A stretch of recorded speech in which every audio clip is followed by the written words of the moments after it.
Alright guys, welcome to another anime in review video. I guess this is what we're calling these now. I'm just gonna consistently call those that and then we're good. So, this is for the summer of 2025. Now I know we're going back. I know we're going back pretty far. I'm backlogged on this, but I'm gonna do the summer and fall back to back and get it over with. So we're finally caught up to winter 2026. I know I've fallen back.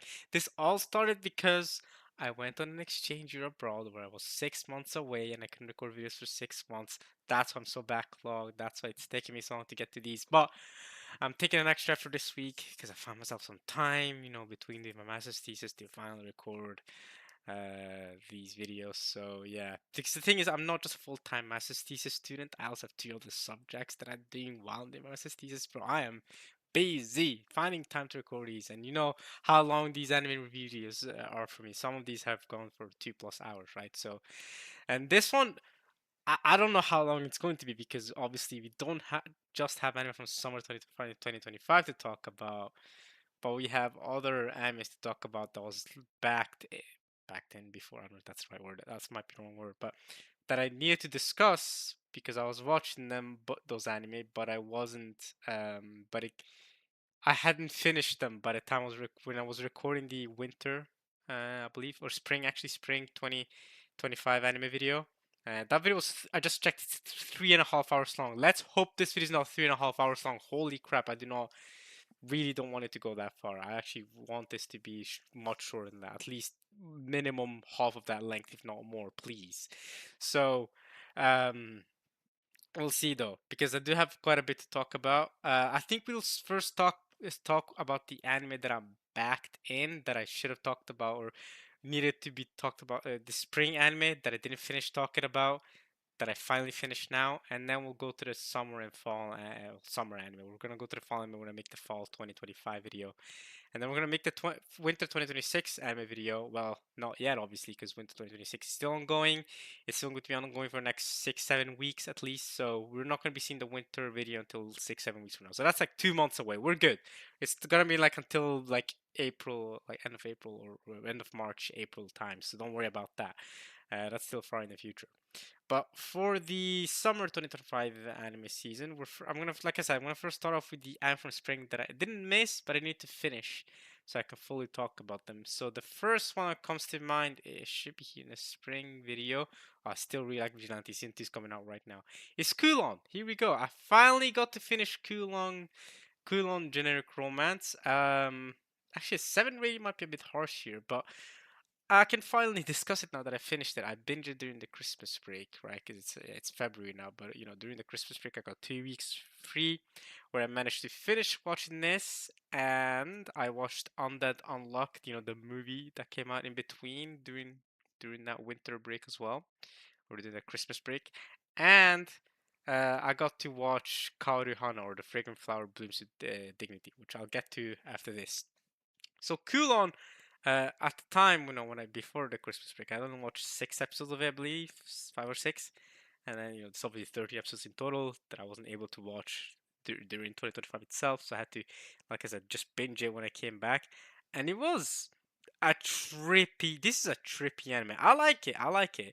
But it was a trippy anime with all sorts of, twists and turns of like, okay, what's really going on with this place? Because I mean, there's something even going on from episode 2. Because episode 1, it might make you think, oh, this is just some generic romance. Or it says cool on generic romance. Might be thinking because it's some generic romance anime, except the twist or the cool concept here is that they're in Kulon, the wall city. And I actually got to learn a lot about the wall city because of this anime. Not because the anime itself tells you a lot about the wall city, although it does, but because I just randomly googled about wall city while watching this anime. It's like, oh, is this a thing that really happened during the Kulon wall city back in the 80s?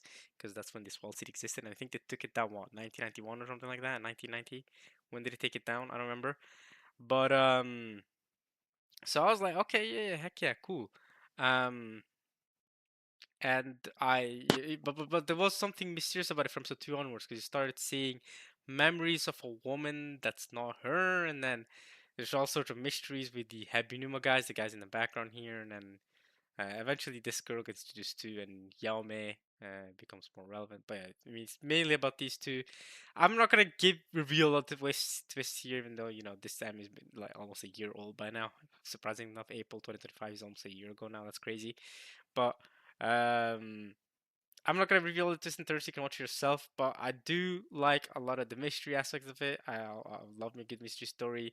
The romance is pretty alright too. I also really like that there's an adult cast. It might actually say here, yeah, adult cast. I like that. These are all grown human beings, and there are quite a few sex scenes, but like they feel grown up sex scenes too, because it's not like teenagers or having, you know what I'm saying, like with the whole teenage drama. It feels more like a grown up show, which I really like. It's also breath of fresh air, because a lot of anime, especially really popular anime, will have teenagers on it, right, straight up. Or a lot of anime with romance on it have or teenage romance. It was just a breath of fresh air in that regard, because the characters felt actually adult and they acted like more like adults, which I like that.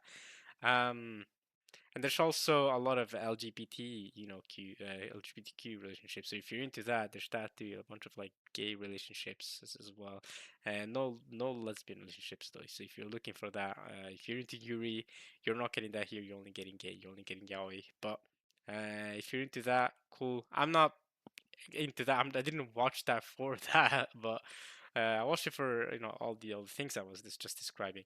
Um, so I like it for the most part. I mean, I don't really have too many gripes, but it didn't have any crazy hit got touched to it that made me think, oh, this is really peak. That's why I give it a 7. And I know people think 7 is a boring rating, which fair, because it's kind of just it's a safe rating. It's a way to say that this anime is good but not incredible. But it's a very inoffensive rating in that sense. But I mean, it really is, because I don't think it's a mediocre anime, because then I would have put it 5, right? That's mid, right?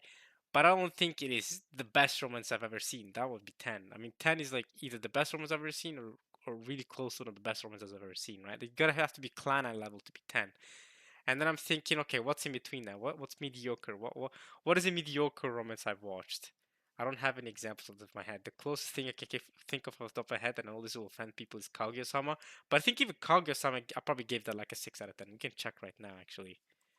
Kaguya-sama is the closest one that I think is pretty like meh. Is this the first season? I probably gave it like a 6. Yes, 6. So I give it like a slightly higher than mid, because it is a very well produced anime. It's a good like it's a good watch. It's a good watch. I see beyond just, but the romance itself is very mid. That's why I think I think it's a 5 out of 10 really, but it's just so well done. I can see the effort put into it. The passion is nice. Like I do like it. But I wonder if I give season 2, season 3 the same rating. Okay, season 2 was higher rated. I remember why, because of Ishigami. Ishigami got to really shine this season, and I really felt connected to him.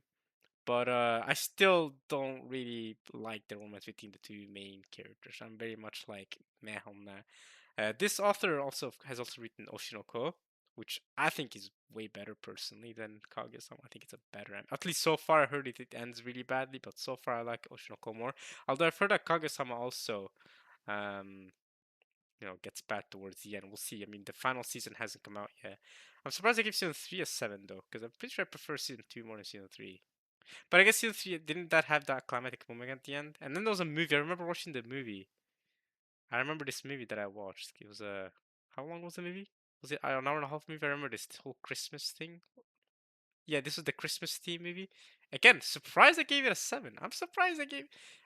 Okay, maybe like the maybe only the first season is 6. I don't know. I think Cooking Some as a whole is maybe a 6. I think I need to go back and adjust these ratings so that only season 2 is a 7, because I think season 2 is the best season, and then since he did have that climactic moment, but and it also has that really cool song, the non-fiction. I really like that song, but I don't know. 7 seems to me, looking back, a bit high. Maybe I'll go back and adjust the rating, but it's fine. It can stay that way for now. But I do think the romance here is better than Kaguya-sama's romance.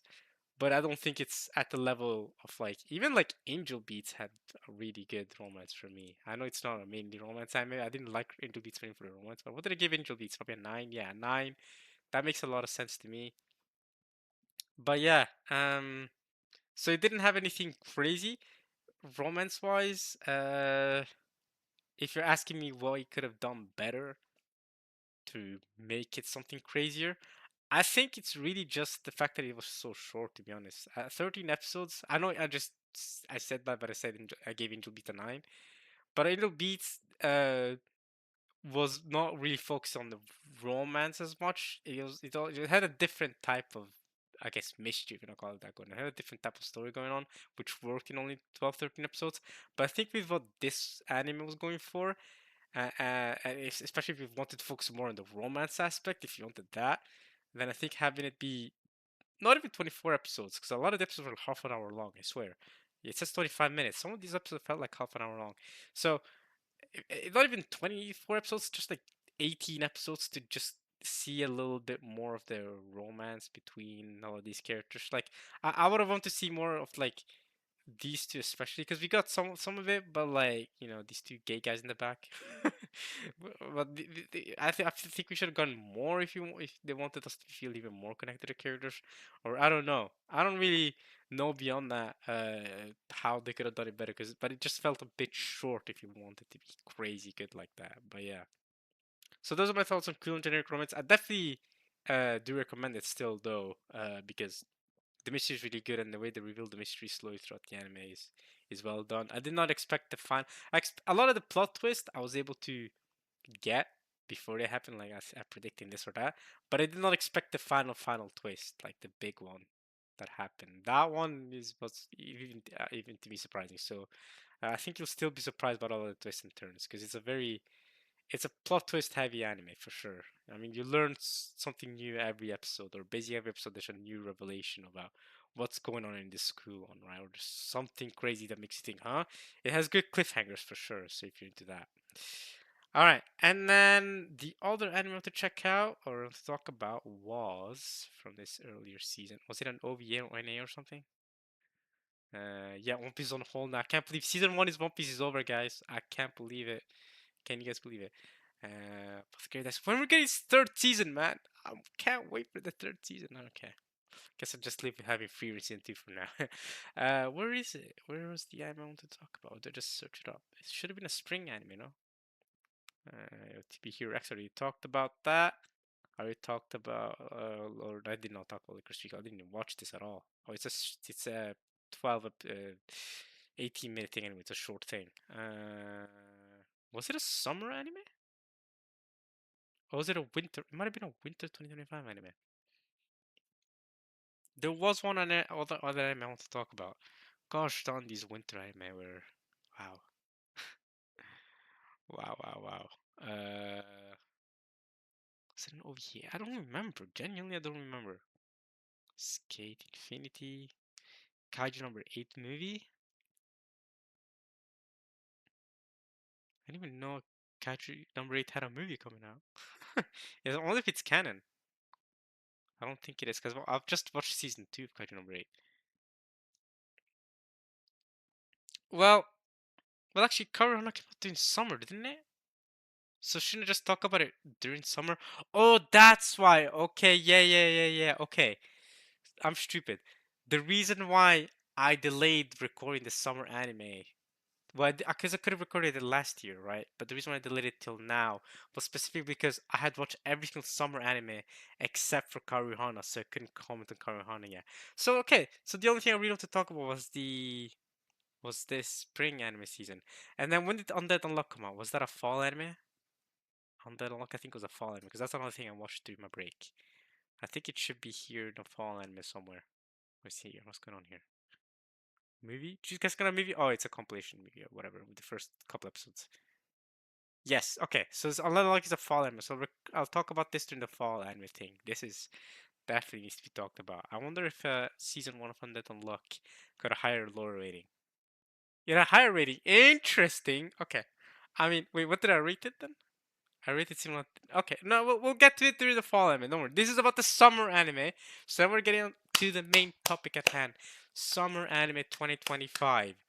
Starting with the big hitter. I mean, the biggest hit. You know what I'm saying? Like the one people were really talking about. Although I will say, people are not hyping this up or talking about this one as much as they were season one. Just saying, it's Dan Da Dan.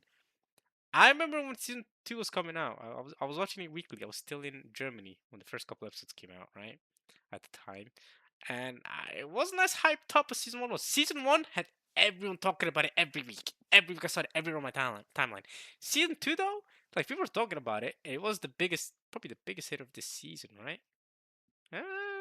Okay, well we'll get there, but it wasn't like that for real. Let's be honest here. So, uh, but yeah, season two, solid season. We got to see a bit more development of the characters. We also got to introduce new characters. We got more GG content, right?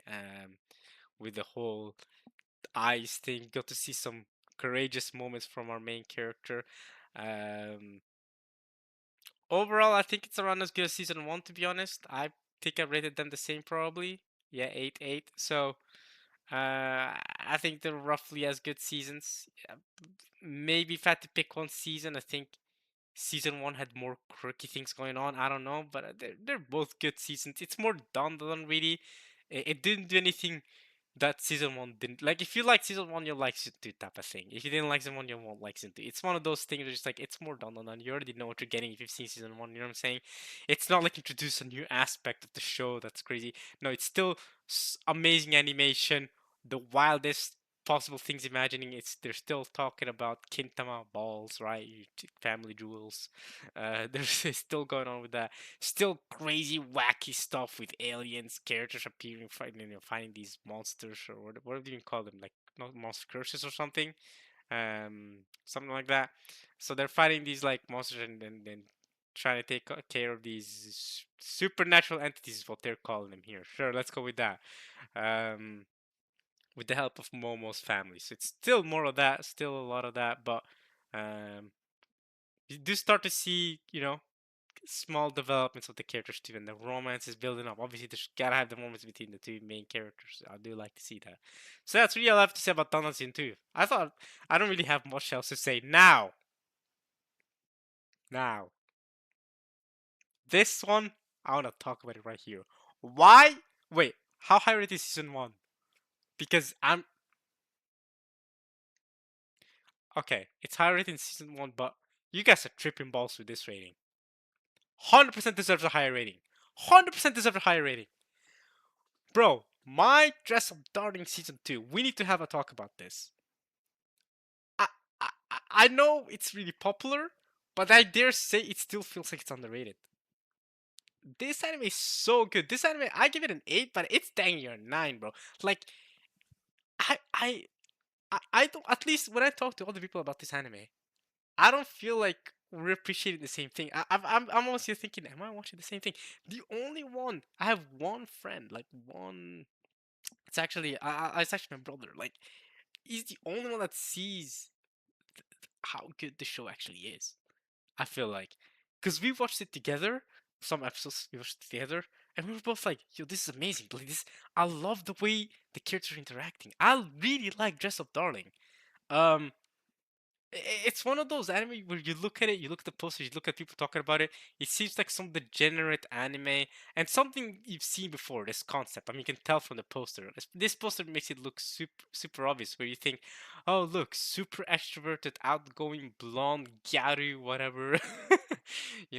Picks up this lonely dude who has no friends, but still he somehow gets, what I'm saying, the girl in the end, right? But you think it's one of those type of stories. We've seen that so often in anime. We've seen this exact same archetype so often. Like, okay, outgoing extrovert girl get goes with shy guy, whatever. Like, remember Shikimori had that concept too. Shikimori's not just a cutie. Had that similar concept too of like super outgoing girl, right? She's super extroverted. Like she's like the class queen. Everyone likes her, and she ends up with this like the shy dude. This the main character is the shy dude. Although I actually really like Shikimori, but I'm surprised I rated only a 6. I actually enjoy watching this quite a bit, but it kind of like that. But Dress Up Darling is different, or it might seem like that on the surface. You think it's that, but it's she's not necessarily this extroverted queen who's super confident of herself all the time. You see, especially in season 2, I feel like you see so many different insecurities come forward, and you see the way her love for Gojo. Yes, his name is Gojo, obviously Waka no Gojo. But not Satoru. That is a different Gojo. He's not the limitless man. He's not the six size, but he's still Gojo. But yeah, he's interesting because he's not this stereotypical anime, shy guy that's like lonely, has no friends or whatever. No, he has his own passions. He really likes, designing, clothes and like, the doll things he works with. So he has his own passions. It's not about being a lonely loser who's, saying not antisocial or something. No, he's just doing his thing and his own passions, and it happens to line up with what she wants to do. And it's one of those cases where they generally have different personalities, but the chemistry is works so well, and the anime does such a good job portraying that chemistry, where it doesn't feel like, oh, okay, this guy somehow landed on Miracle and she's just carrying him out or something. It's like, no, they're both on equal footing, you know. It's not like he's like a male self-insert character that shy guys can look into and pray that they get a miracle girl like her. And it's like, no, she has a lot of imperfections. He has imperfections too, but he's not some loser. He's got his own things going on. Is what I'm saying. Like, despite what it appears on the surface, and season two does an even better job displaying that. Um, because season two takes a slightly different approach rather than just cosplaying every week for something. They attend more events. You get a more of a wider cast of characters in season two as well because you meet more characters. They attend more events. They have they're making as well, costume for school festivals, stuff like that, trying to like win, in their in like a tournament, not a tournament, but a not a costume show either, like a portrayal show they're doing at school, and they're trying to win for that too. So it's less. It is still very much cosplay focused. It's very much okay. He is really passionate about making costumes and helping her with cosplays, and she really wants the costumes and cosplays. But where this anime really shines is the character interactions for real. Like I really like the way the characters interact, the way it's shown to us, not just the two main characters and the romance for each other. And I still love the way they do misunderstandings is so well done. It's not frustrating. Like the way there was one time where she thought he bought condoms and was like, "Yo, can we want to stay over tonight?" Because it was late and it was raining or something. And she thought, "Oh no, is tonight the night we're gonna do the deed?" Right? Because she thought he bought condoms, but he bought energy drinks. No, actually, he was staying over at her place, and then she thought they were gonna do the deed at her place. I guess her parents weren't at home at the time. I don't remember why, but he bought energy drinks, and apparently the energy drinks were at the same like shelves where you get the condoms. So she got that mixed up, but it wasn't a frustrating misunderstanding. It was like a funny one type of thing where he's trying to focus on staying up all night because of course he doesn't want to, he doesn't feel comfortable sleeping in this with her, or right, or in the same, like, I don't know why. Gojo's also a bit quirky like that, but then she's there thinking, oh no, I don't know if I'm ready to do the deed tonight. No, no, no, no, if I'm ready to have sex tonight. I don't know, right? She's worried about that, and it's a complete misunderstanding. And then the next day she understands that, oh, it was all a misunderstanding. He just bought energy drinks. Da, da, da, da. That wasn't the purpose. I like the way the misunderstandings. I like the way they do character interactions. I think it's very realistic in many ways, and it's one of those. I think it's the score. It's still a really high score, but 8.9 is a very impressive score. But somehow it feels like the score still doesn't do it justice. And also, it's gorgeous. The animation and art is really good. The art is so good. I really like looking at the characters' faces when they talk to each other.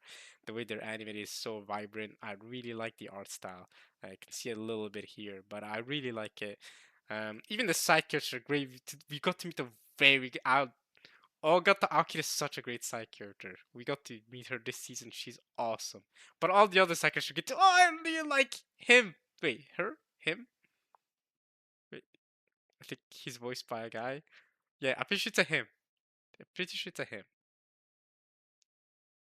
I mean, he's voiced by a guy, but it's not because he's voiced by a guy that I think it's a him. Because he cosplays as girls, but he's still male. I'm pretty sure he's male. A male cosplayer who's pressuring crossers. Exactly. He's 20? Okay, I'm gonna him. I think it's a him. I'm pretty sure I'm good off calling him a him. Yeah. All right. Because I don't wanna. I don't wanna, because I know he cosplays girls, and we mostly see him as a girl, but in the entire show, like this is the only scene where we get to see this guy as a guy, and you can see he's a very feminine looking guy, but this is his appearance as a guy. Most of the anime, he's cosplaying as a girl, so I'm so used to thinking of him as a girl that I'm just thinking, wait, nah, wait, that's not a trans girl. I'm pretty sure that's a guy that likes to cosplay as a girl a lot. He likes to cross dress as a girl a lot, but he's still a guy. This is not transphobia. Chill out. All right. He's really Chitose Amano, but he's cosplaying with Himeno Amane React because that's the girl cosplay.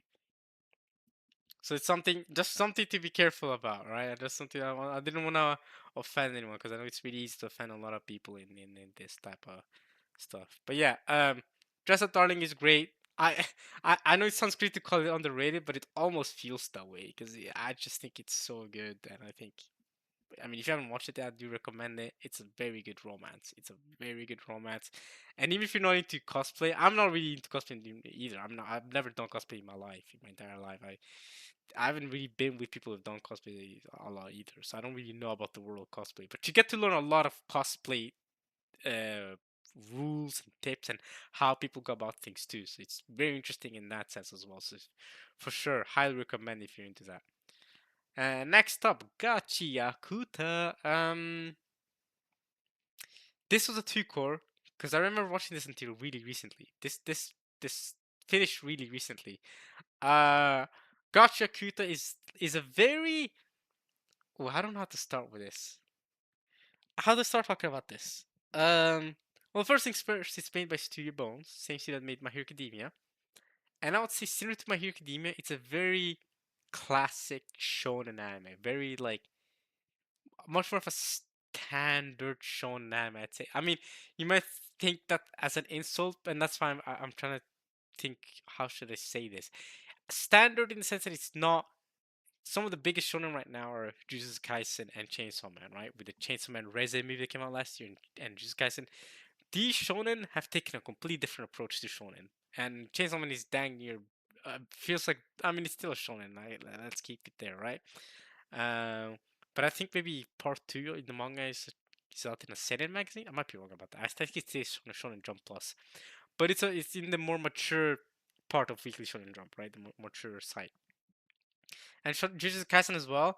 He's taking different approaches to shonen. Still inspired by shonen. I mean, you can tell the inspiration by Togashi's works in Jujutsu Kaisen. Clearly inspired by Yu Yu Hakusho and Bleach. I can see the Bleach and Yu Yu Hakusho inspirations in JJK, as well as just shonen in general. But it's taking a very different approach. Gacha Kuta, um, it's more akin to the My Hero Academia side of things. It's not like My Hero Academia at all, but it's not. I'm not saying it is. I'm saying it's more standard in the sense that it doesn't have the same gritty approach that I guess just Kaisen and Chainsaw Man takes. I don't know if gritty is the right word for it. Um, and I don't know if brutal is the right word for it, because Shonen has always been brutal, bro. People forget how brutal Naruto was at the start, for example, right? Even Dragon Ball Z, bro. Like people were getting freaking blasted their chest through and stuff like that. It's not like just guys and Chainsaw brought some new with brutality, but it's about the vibe. It's about the atmosphere that makes Jujutsu Kaisen and Chainsaw Man feel different from a Dragon Ball Z or a Naruto felt watching it back then. So Gacha Kyuta is gone back to that classic style, but it still has its own spin to it, and I really like it.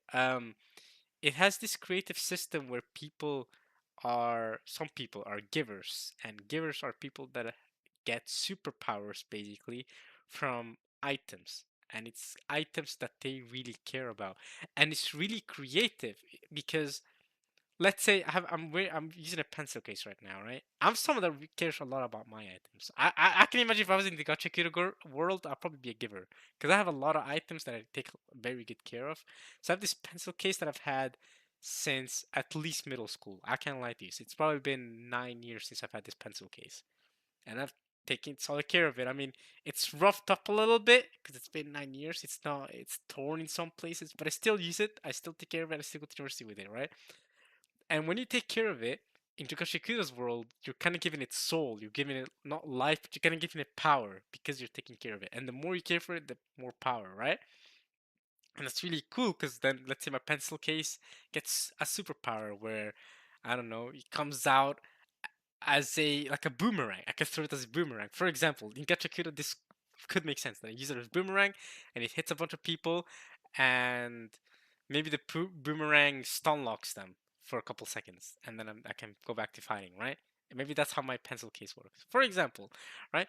Gacha Kudo takes that, and it's so interesting. You have people who have hairbrushes as superpower.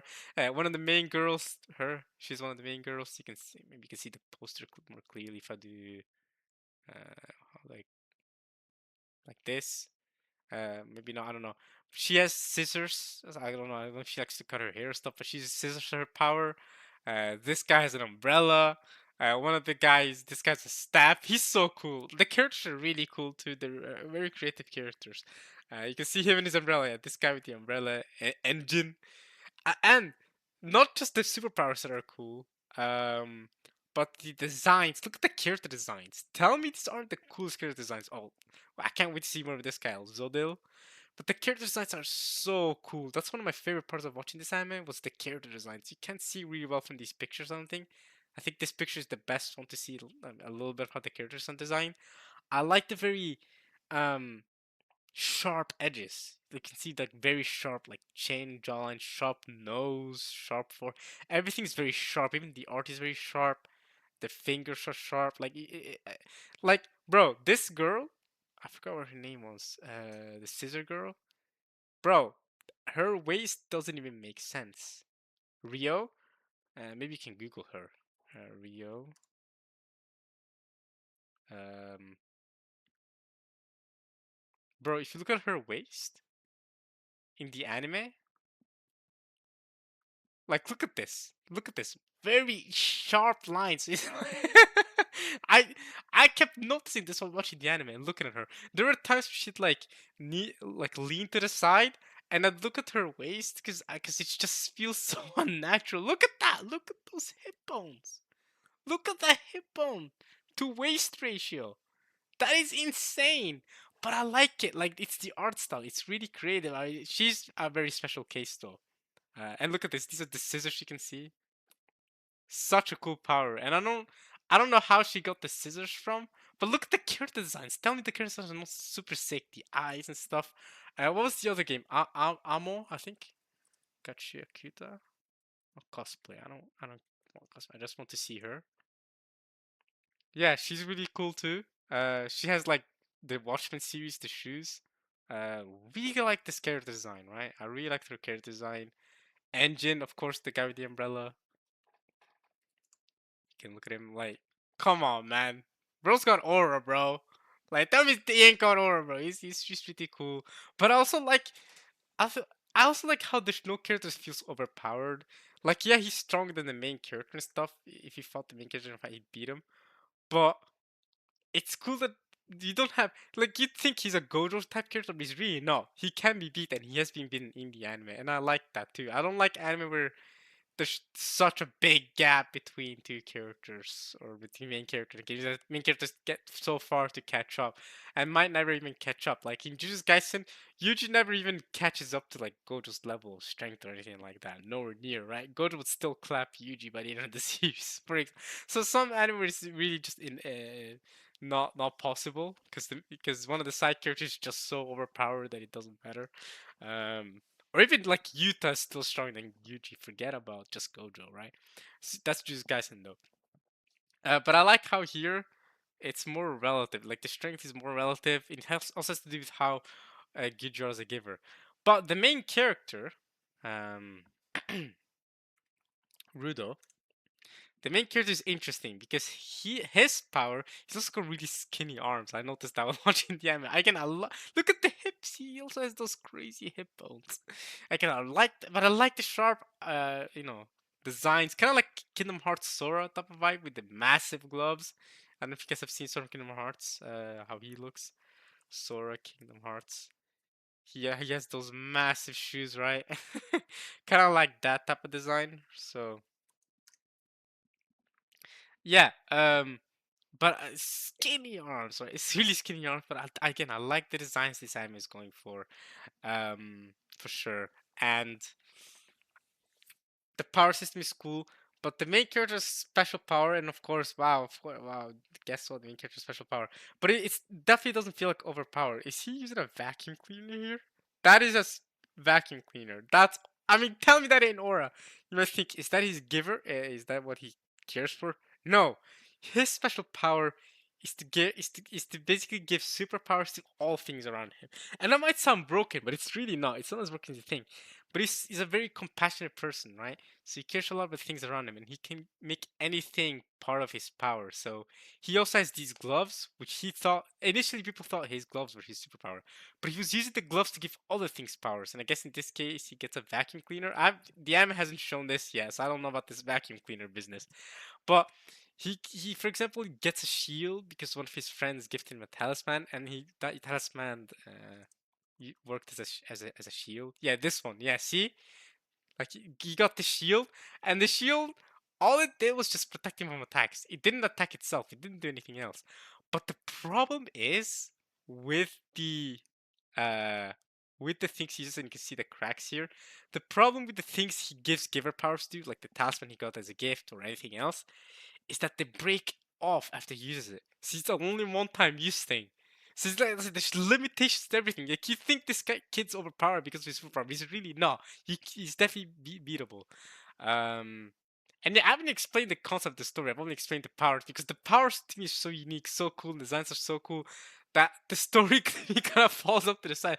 Because the story to me isn't anything super crazy. I do like the world building, but the story itself to me hasn't been super promising. That's why I focus on everything else. But I can explain to you the concept, I guess. So the concept of the story is this kid Rudo is from the upper surface. Of course, this is another world where you have the upper class versus the lower class. I guess the people who live in the bottom are trash. So he lived in an island in the sky. That's where the upper class people live in this big island in the sky, called not paradise. You think it's called paradise or something, but it's not. It's called not, what was it called again? Heaven. It was called something like dreamers, the spacer. What was it called again? Gotcha, Kuta. What was it called again? Because I know you have the. Oh man, what is it called? Uh, is it called Dreamer? What's the space above called? Heaven? Healer girl, headphone girl. Well, I forgot what it's called. S it's in the tip of my tongue. It's on the tip of my tongue. I actually can't remember what it's called. But you have the people live in the sky, okay? And the people live at the bottom are the people living with the trash. Because the people in the sky, whenever they consume things, products, food, whatever, they throw their trash out in the bottom, right? So they throw it away, and because of that, because of the way the superpowers work in Gachakura's world, these things get become monsters, right? Because inanimate objects in the world of Gachakura can become living. That's how you get these giver powers, right? Is that you give life, kind of, you give a soul. Engine explained it in like episode 2 or 3 or whatever, where you give soul to these inanimate objects, and that's how they get life. So it's similar to the trash that is dropped from the sky. Eventually, it culminates. It congregates together to become a monster. Look at that word. Word for me though. Congregate is crazy. Vocabulary unlock. I can't even think about what the Sky Island is called here. I can't believe I forgot it.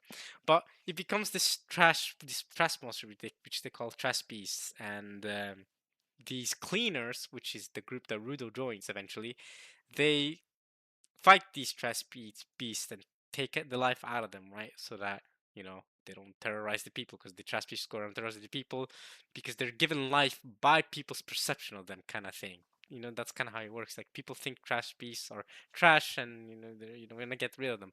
And also, you can't breathe in the toxins from the trash beast, right? Or else you'll get really sick and die too. So you can't have that happen to you.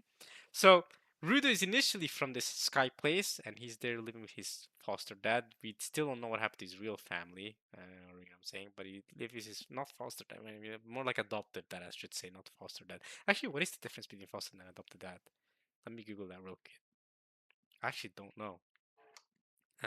Foster parent versus adoptive parent. What's the difference? Because I feel like foster parent is someone that a biological parent gives off their child to, whereas an adoptive parent is someone that like child protective services gives an adoptive parent to the child, if that makes sense. It's like a different concept, that type of thing. Foster parents are temporary. Ah, state sanctioned care. Okay. With the goal of uniting them with birth families. Okay. Well, adoptive parents are more permanent. I see. I see. Yeah, I would call him. I think this is adoptive parent type of deal because we don't know what the heck is going on with his real parents. So maybe he does work as a foster parent. The guy, I forgot what his name was. His adoptive dad, right? But he's living up there with his dad, and his dad eventually gifted him these gloves, which gave him these superpowers. And eventually, we learn these gloves are special, but we don't know where his adoptive dad got them from. There's a lot of mysteries around this dude's dad. I wonder if you get to see him here. Might be one of these characters. Nope, he's not present here at all. That's unlucky, brother. Maybe it says here what his name is. Recto, that's his name. Maybe you can Google him. You guys get to see how he looks like. Actually, there might be spoilers. I don't want to get spoiled about Gachakura later content in manga, so I'm not gonna Google it. But his dad, Recto, you can Google it if you want to look at his design. Um, he gave him these gloves, but he eventually gets like. Also, this kid is very much hated on by the people in the sky. He's upper class, he lives with the people in the sky, but he's very much hated on because he lives in the lower levels in the sky. So even in the sky, they have this hierarchy, and he's in the lower side, like the back streets of the island or whatever. So and people hate him too because he takes care of trash things, right? He cares about you know, the trash that people throw out. Because the people in the sky don't care about trash; they just throw it. You drink a can of soda or whatever, you throw the can away. Who cares? It's trash. Whereas he cares for the trash, right? This dude's environmentally friendly, all that, right? So, uh, almost mother. Oh yeah, okay, Recto maybe. Oh, there he is. Okay, this is his adoptive dad, Recto, right? So, um, yeah, and so he cares about that type of thing, but eventually, his dad gets assassinated. Recto gets assassinated. This is not a spoiler when it's at episode one. This is kind of like saying Aaron's mom gets eaten. It's not a spoiler, and he kind of gets punished. For did he get punished for? I don't remember. Does he get punished for killing his dad?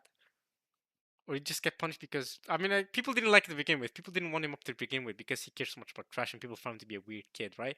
So he was thrown down to the underside. I forgot what it's called. The place where the trash beasts reside and the people of lower class, right? He was thrown off the cliff, but he eventually survived being thrown off the cliff off the island, and he has to live with the people in the bottom. And when he's down there, he joins the cleaners. I think I can Google them without getting spoiled. He joins the cleaners, this gang, and that's obviously where Engine introduces him, right, to the cleaners. And he joins them because they fight these trash beasts. And he does that while he tries to find a way to get back. Rudo tries to find a way to get back up to the top, right? Up there because he wants to understand what's going on, why they threw him out of there like that. You know what I'm saying? He also wants to revenge for what happened to his dad. Why he thought his dad was murdered. So he wants revenge for that, and because of that, brother Loki has anger issues. Right? Rudo gets a lot of Rudo love interest. That's crazy. Rudo has a lot of anger issues. He gets angry a lot. He goes, "I'm gonna kill you." That's not that lets you get to him, but it doesn't mean he's not empathetic and doesn't care. He still cares about other. Um, Kachika, his main character absolute trash? What? Do you mean that literally or do you mean that like figuratively because he cares for trash? I hope you don't mean that literally. I think he's a great main character. So yeah, considering how much I talked about this anime, clearly I enjoy it. I enjoy it a lot. So that's why when I called it a standard shonen, I don't mean it standard in a bad way. I mean it in a very good way. In fact, I think it's really, really good. I think it has a lot of potential. Um and from my here from manga reader, season one is mostly like not set up, but it doesn't have all the hype moments yet because it's still trying to, develop the story. And season two onwards, you're gonna see a lot more hype stuff that are exciting. So I'm excited for that.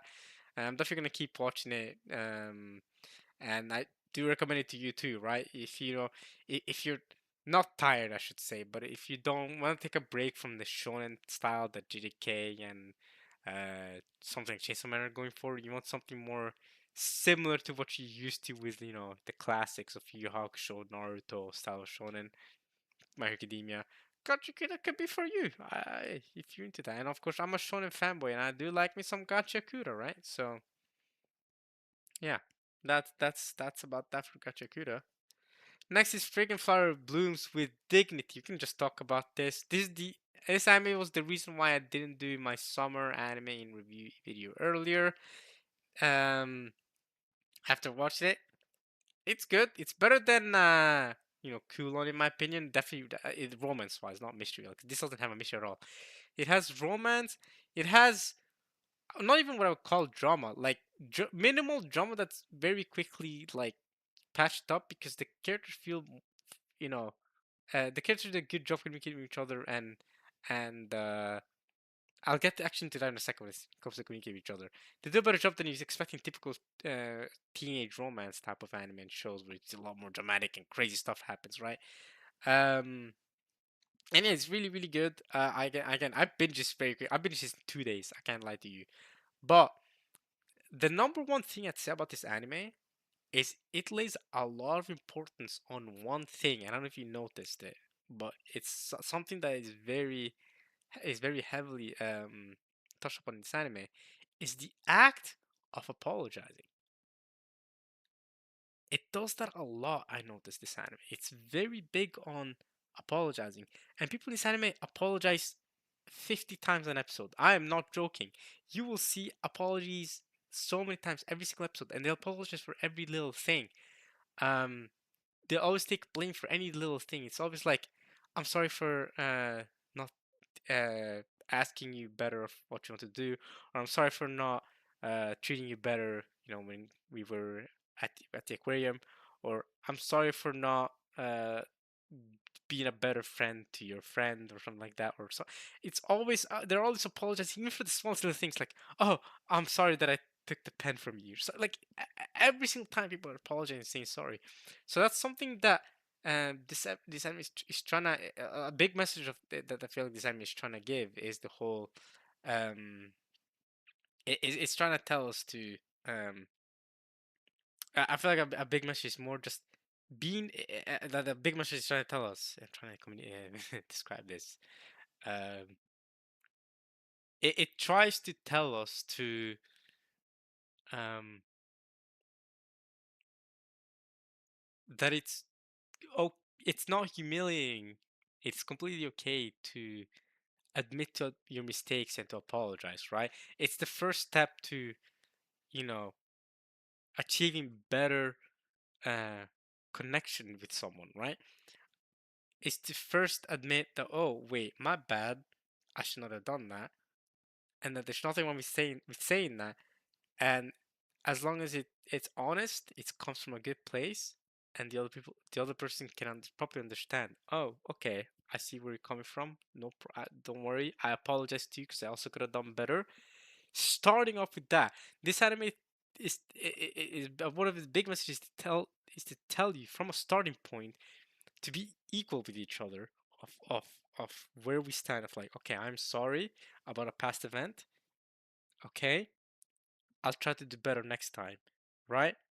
But to always start off with that sorry fundament, because so many people will never actually apologize. They'll just actually just go straight and forget about that a matter that already happened, right? But when you apologize, you have that fundament of like, okay, now we can take it behind us, right? So, and I hope, and I'll try not to repeat it for next time. But now we can put it behind us. When you never apologize, it still lingers there. If someone has wronged you and they never apologize to you for it, it's still lingering there, even if that person never does that to you again, and understand that they did a mistake. The fact that they never actually outwardly said sorry to you makes it still linger there of like, okay, it was never addressed, and that could cause communication problems. And so this time is really big on just starting with that initial communication of, oh wait, my bad, right? I didn't do the best job at handling that situation. My fault. And then the other person will typically in this time also reply with, oh, my fault too. I'm the one that put you in a rough spot to begin with. Boom. They reconcile with that. And it's big on that. It's big on that whole act of apologizing. That's not how the anime starts though. I mean, the whole concept of the anime is, which by the way, if you think there's a big height gap, I googled it at some point. She's 4'11". I don't know what it was in centimeters. I found it in feet. For some reason, a lot of characters are measured in feet and inches, but she's 4'11". He is 6'3". There is a massive height gap here. Like he's more than a foot taller than her, right? I don't really know what that is in centimeters. Like I said, 4'11", I estimate that to be 150. How many centimeters would that be? 156 centimeters? Ooh, let me think. Because 5 feet, 1 foot. How many centimeters is 1 foot, or how many meters is 1 foot? That's that's definitely way less than a meter. 5 feet would be like. Isn't 1 foot like two? Wait, isn't 1 foot like 30 centimeters? So 5 feet would be like 150 centimeters. But if you're 4 feet 11, yeah, 156 centimeters. I'll estimate that. Let's see. 4 foot 11 in centimeters. Oh, let's not. Wait, wait, wait. Oh, okay, we're good. I was scared for a second. Okay, we're googling a height scale.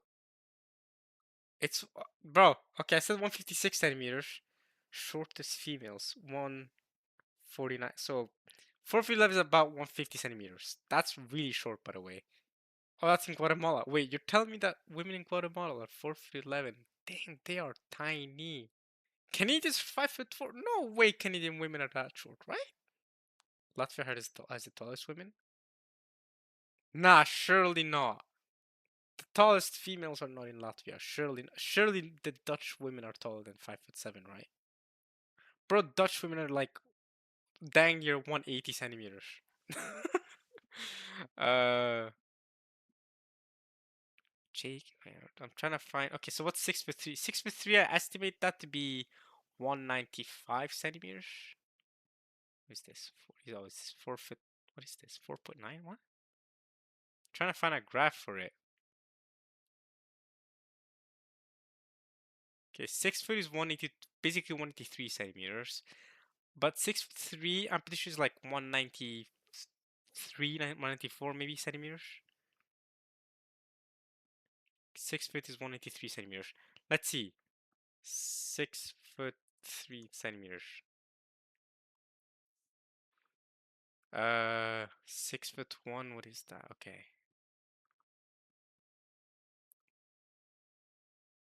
Chris is 63 inches tall. How tall is he in centimeters? Oh, I think it's 193.7 then. It's not 190. Because, okay, it tells you the measurements here. 1 foot is 12 inches, 1 inch is 2.54 centimeters. Six feet is do I have to do math in my head? 2.5. Okay, alright, let's do some math, guys. I'm an engineer. We're talking about anime, but we're measuring your boy Rin. Rintaro. Yeah, Rin's height. Kaoruki is the girl. Alright, oops. Okay, okay, 6 feet is 12 inches. 6 times 12 was 6 times. That's 3 times 2 times 12. So, yeah, 3 times 2 times 12. 12 times 3 is 36. Times 2 is 72. 72 inches. 72 times 2.5. Oh, that's a bit harder for math. Okay, so that's 144. Uh, what's half of 72? Let me think about that for a second. Because it's 2.5, right? Yeah, 144. Half of 72 is 36. 36 plus 144. What's that? 190? 140 plus 30 is 170. Plus 6 plus 4. Is it 180? Am I tripping? No, we said 144 plus 36, right? Yeah, that's 180. What am I thinking? So 180 centimeters, and then we have 3 inches to add on top of that. 3 times 2.5 should be 6 plus 1.5, so 7.5. So 180 plus 7.5 is 187.5. So wait, 6 with 3 is 195.189.5 centimeters then. Yo, These are two 189.5 and 190.5. I'm guessing 189.5. So wait, really? I thought 6'3" would be closer to 193 centimeters. Or maybe he is 6'5". I think it might tell us if you just click on him. Maybe 6'3". Okay. I said 18. I said okay, but obviously I estimated the height to be 187 because 3 plus, yeah, no, 4.5, and we had 180. Wait, was it? No, it was 3 times 2, 6 plus 1.5, so 7.5. So yeah, I estimate it to be 187.5 or 188. But yeah, the reason why it's 2 centimeters extra is because it's 2.54 centimeters, not exactly 2.5. So you have to add extra centimeters there because of that calculation. Anyway, sorry about that. So yeah, he's 6'3". This is insane. And I think she's 4 feet 11, if I remember correctly. If you look at her. 148 centimeters. 4 foot 10 even, not 4 foot 11. Like the height gap is crazy. And it's not always, there's the height gap in the anime because a lot of times they'll be sitting and even they're standing next to each other. I don't know. The perspective doesn't always make it seem like she's that much shorter than him. This poster does a good job showing that there's a massive height gap though. Like she dang nears by his belly button. No, not quite, more like chest, but yeah, it's crazy. But yeah, so uh back to talking about the anime. Um, it starts off with her being from this prestigious girls' school, and she didn't get there because she's from a rich family, because that's how a lot of the girls get there. She got there because she's locked in. She worked so hard to get there, and I respect her for that. And he's from the sister school or the brother school, like right next to it, where it's an all boys. Because she's from an all girls school, but he's from an all boys school, but they're right next to each other. But his school is known as this delinquent school, like loser boys go there, right? And so, and so these two schools kind of butt with each other. Like the girls from the rich girls school don't like the boys from the delinquent school, and any connection made between the two schools, between the people of the two schools, well, it's kind of controversial. It can cause troubles, right? But they obviously, if you want to call it, it's not even Romeo and Juliet. I don't even know what you want to call it, but like they break those boundaries and don't care and still hang out with each other, and they fall in love. And I really like the romance by the end of at least I don't know if there's gonna be more. I think there's gonna be more seasons, right? I don't know if it's been announced or not, but I'm assuming it's gonna be more seasons because the manga's is it done yet? It's probably still going, isn't it? The manga's freaking ongoing, so we're probably gonna get more seasons of this, right? So, but I do like the way they ended up this season. That's all I'll say. I'm not gonna spoil anything, but it's a more satisfying romance than you expect usually. Um, I'm not the biggest fan of the main female character, Kaoruko. Uh, for one thing, it's her voice. Yeah, I know a lot of people are gonna complain about the voice, but I've never liked that voice myself. But for another thing, I don't like some of her character aspects with the way she like solve things for other characters. I don't know her. I don't know. Something about her personality doesn't always sit right with me. The way she can just help other people in some cases. I don't know. Um, but she's works well as a contrast or as a couple to this for Rin, who's a great character. I think Rin is great. Uh, Subaru is an okay character. I did like a lot of the side characters. She's awesome, right? His mom, Rin's mom, awesome. Saku's cool. A lot of the other side characters are pretty cool too. Usami, I mean, he's very generic. I'll be honest. But Saku's cool. This dude Yorita, hey, there's more going on with him than meets the eye. There's more sus things about him. His dad is cool. Rin's dad is cool. If anything, I wish we got to see more of him.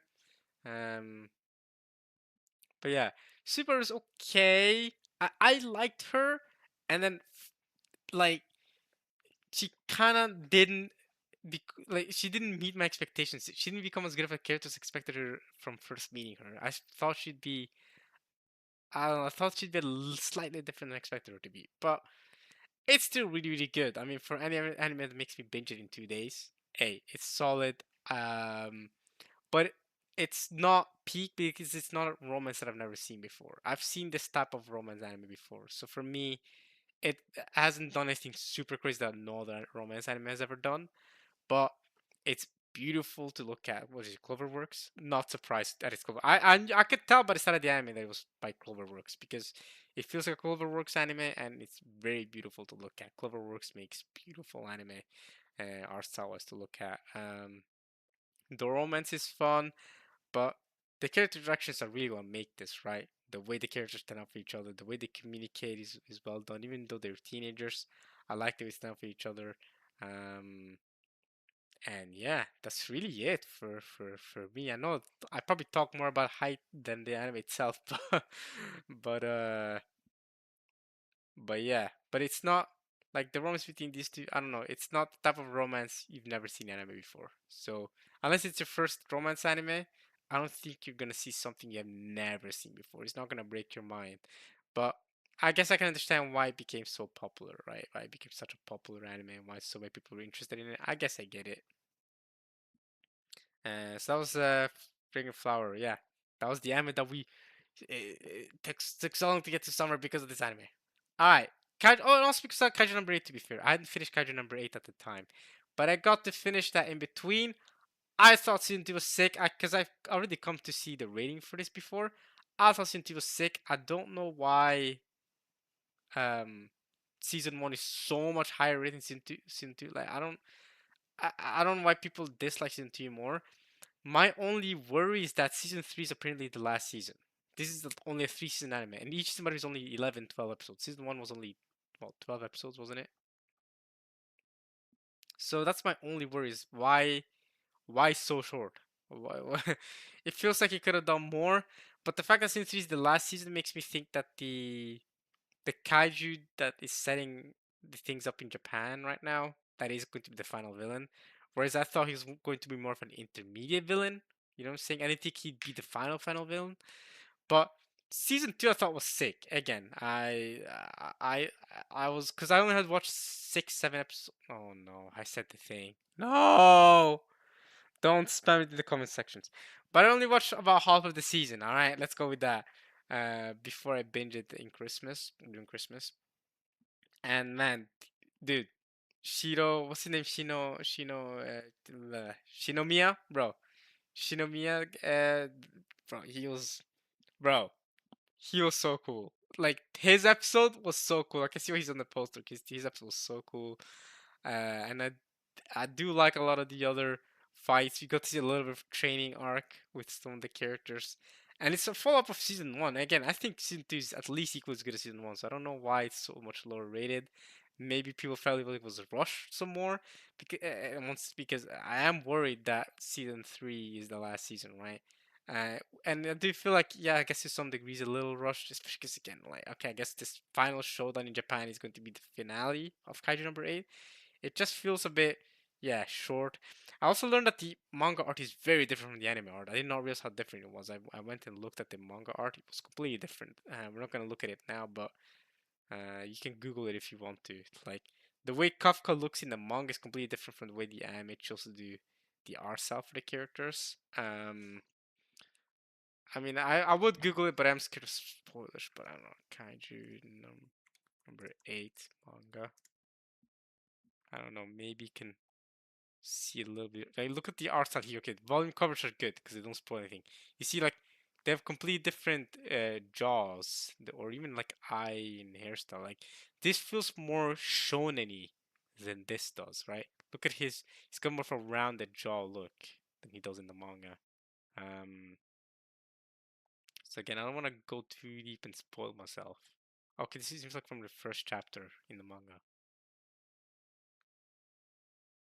So it looks slightly different. I don't want to go too deep into the manga to spoil myself, but yeah. Um, I did not know Shinomiya was voiced by Fairu's Eye.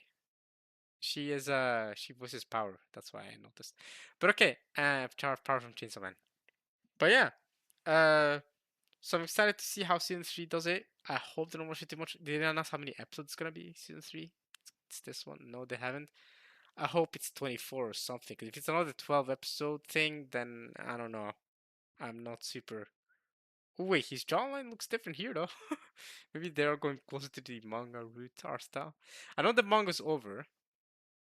That I did. The manga ended 2 years ago, I think, or last year. Last year, okay, yeah, because I remember when it ended, people were talking about, oh, it was, the last chapter was coming out. So again, we'll see what happens to this, but we'll see. I do feel like since it was slightly rushed, that's the only thing, and that's the only thing that makes me that could explain why it was slightly lower than season one. But season one was a great setup, and I do like a lot of the scenes in season two. The action scenes were great. So, all right, next is Hikaru ga Shindanatsu, or the summer Hikaru died. This anime for me, actually, it's not rated as high as I thought it would be. Because I'm gonna sit here and say I think it's slightly overrated for me. Like, this was anime was. I was gonna say all the rage, but it kind of was. A lot of people talking about this anime when it was coming out. I don't know about all the rage, but it was very hype when it was coming out. Even all of my friends was hyping this anime so much. And I was watching it. I liked it, but I don't think it's super crazy hype. Although again, once it only has a score of 8.02, I expect it to have a higher score. I expect it to be at that 8.4 or 8.5 or something. So I guess the score is a bit closer to what at least I would expect from this anime. But and no, I don't think it's slightly overhyped because of some boys love because of the boys love thing. No, that's not the case. Although it is heavily boys love. Um, Coded, right? There's clearly some romance or something zesty yaoi going on between these two main male characters. But yeah, I mean, to describe this anime if you haven't seen it yet, this happens in the first minute of the anime, so don't worry, it's not a spoiler. It's the summer Hikaru. I mean, the anime is called the summer Hikaru died. So this dude's childhood friend Hikaru dies, and they live in the outskirts of Japan, so it's some village or whatever. This in one summer he goes to the freaking mountains or whatever. There's sort of like once again the supernatural beings in this world. So he dies in there, but a supernatural being takes over his body, and the supernatural being learns of his entire gets his entire memories and learns how to act exactly like him. But the main character figures out that it's not him. It's just like you act exactly like him, you talk exactly like him, but I just feel like you're not him. It's kind of like Gojo JJK, right? When he was looking at when he was getting sealed, JK season two. Oh, Potential Man is funny. JK Potential Man. Season two, Gojo, uh, sealed.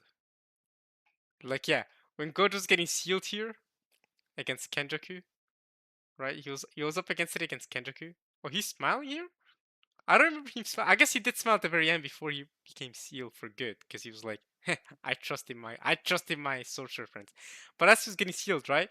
He's looking over to Kenjaku like, yeah, my my eyes tell me to him. My six eyes tell me to him. I feel like you're him, but my soul, something is telling me you're not him, right? When he's looking at Geto, right? Geto is Kenjaku, right? Because he's the brain guy, right? But it's because the cursed spirit took over Geto's body. But Gojo's still sensing that it's Geto. It's like, I see you're him. My six eyes that I can see structures at an atomic level, by the way. This dude Gojo can see structures at atomic level.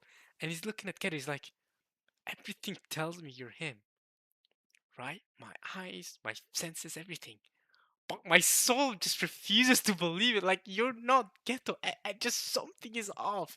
It's kind of like that. It's kind of like you're acting exactly like him. You look exactly like him, but this guy's like, but you're not him.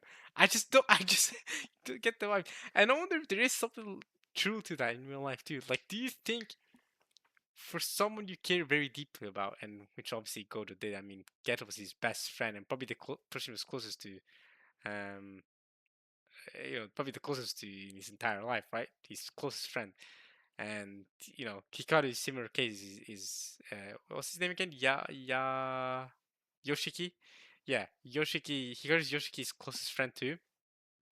So Yoshiki obviously cares a lot about Hikaru and will notice that. So I wonder if we in real life would notice similar patterns. I mean, I don't have. Don't make this sound sad because I don't mean it in a sad way. But I don't have any friend that I'm super close with to the point that to the reach that Yoshiki's a close friend to Hikaru or the way Gojo's friends with Geto, right? Um, like I've got obviously, like, I mean, obviously, but I mean, I've got friends, but not to the point where it almost feels we're so close that we're almost gay to that point, right? Like, I don't have any friends that close, right? Like, I'm never cuddling up to a friend or anything like that. And hell, nah, buddy. And yeah, obviously, Gojo and Geto are also getting shipped together all the time, right? Like the gay shipping is crazy. So, hey, I'm straight and I have none of that going on. I do have male friends, but none of that stuff's going on with me, right? So, um, but I still wonder if there's someone that I care deeply for. If I notice that it's not them, something internally in my soul is still telling me it's not them, even though they sound like them, they talk like them, they act like them, they behave. Everything they behave is like them, but it's just not them because some supernatural entity took over their bodies acting like them, right? So I wonder, but this genetic and this supernatural entity doesn't even understand itself, right? I thought this at the start. I was very suspicious of the entity because it felt to me like this entity, like you can see here in the poster, this goo, I guess. It felt to me like this thing was malicious, which it kind of was. It was killing people, but it felt like it didn't understand itself. And I thought, is it acting like it doesn't understand just in front of Yoshiki because it wants to gain something from Yoshiki, or is it genuinely not understand?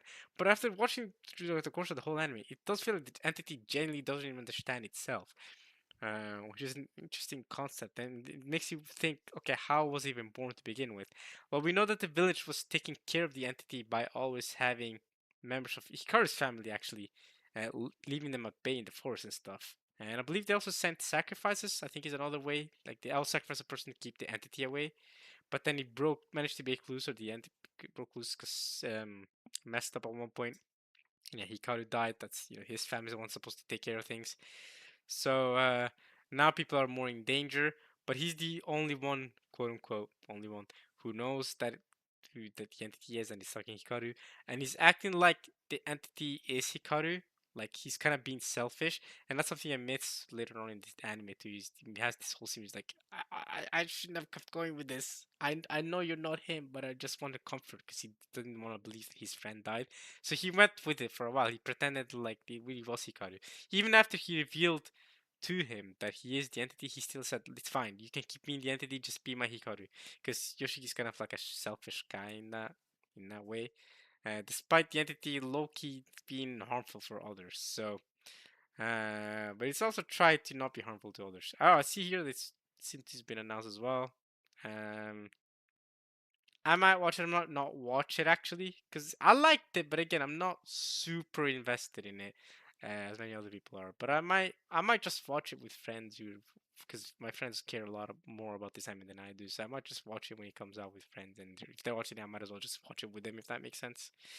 And when they're watching it, but yeah, I do like this guy too, this Tanaka guy. He always gets powers to fight these entities, these super, what are they even called? These monsters? Like curses, maybe? Yeah, monstrous form and okay. Okay, whatever you wanna call them, those monsters, those curses. This dude, to fight them, every single time he has to give up something of his body. Like he's giving up his eyes, he's giving up his ear, like his hearing, he's giving up his, I'm saying, like, so he's giving us his eyesight, just like something, his arm, like he always has to give up something to be able to fight. It's, it's really funny because he's like real slowly losing himself. Yeah, but yeah. So that's the Summer Hikaru diet. I don't really have much else to say about it. That's about it. Yeah. Uh, Sakuma Days in Part 2. Actually, this is another anime I had to watch during Christmas break. I forgot about that because only the last 3 episodes because I watched 8 episodes, but then I had to take a little bit of a break and then I had to. But I came back to it and ended off the episodes with the last episode of the school examination arc. Oh man, this season was stacked. I forgot how stacked this season was. You have call of Silence. Chill out. That's Attack on Titan. Call of the Night. Call of Silence is an OST from Attack on Titan. Doctor Stone. Yeah, you have stacks in Grand Blue. I know people are hyped for this. Silent Witch. I watched every single episode of this except for episode 12, or the last episode. But it was a solid anime too. I still need to get back to watching uh, Bunny Girl Senpai. But don't worry. I will not let it delay my anime review videos because I'm so backed up, Pauls. I already thought I was saying that, but I'm so far behind because I only watched the first movie, the season one, the first movie. Have not watched the second movie, and then I need to watch another movie, and then I need to watch this season. So I'm so far behind that I'm just gonna do it during summer break probably, and just binge it all at once. Probably need to rewatch some of season one too because it's been so long. And this anime is one of those where if you don't remember what happened, you're gonna be tripped out of your mind. Like, wait, what? How did the time traveling thing work again? How did the? It's like Monogatari series. Like Monogatari series is another good example. You should probably binge it if you're gonna watch it. If you watch one season of Monogatari series and you wait several years and you watch it again, you'd be like, what happened in the past? What happened 2 seasons ago?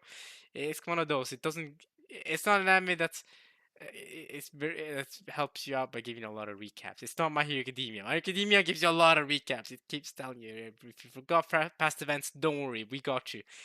Bunny Girl Senpai is not like that. Monogatari is not like that. It just you're better off binging it. So I think I'm actually better off being so far behind because then I can just binge it all in one go and have the memories fresh in my mind.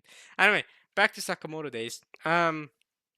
Honestly, it's just more Sakamoto Days, except the whole new thing with this season that they're, at least at the end of the season, they take the exam to become assassins again.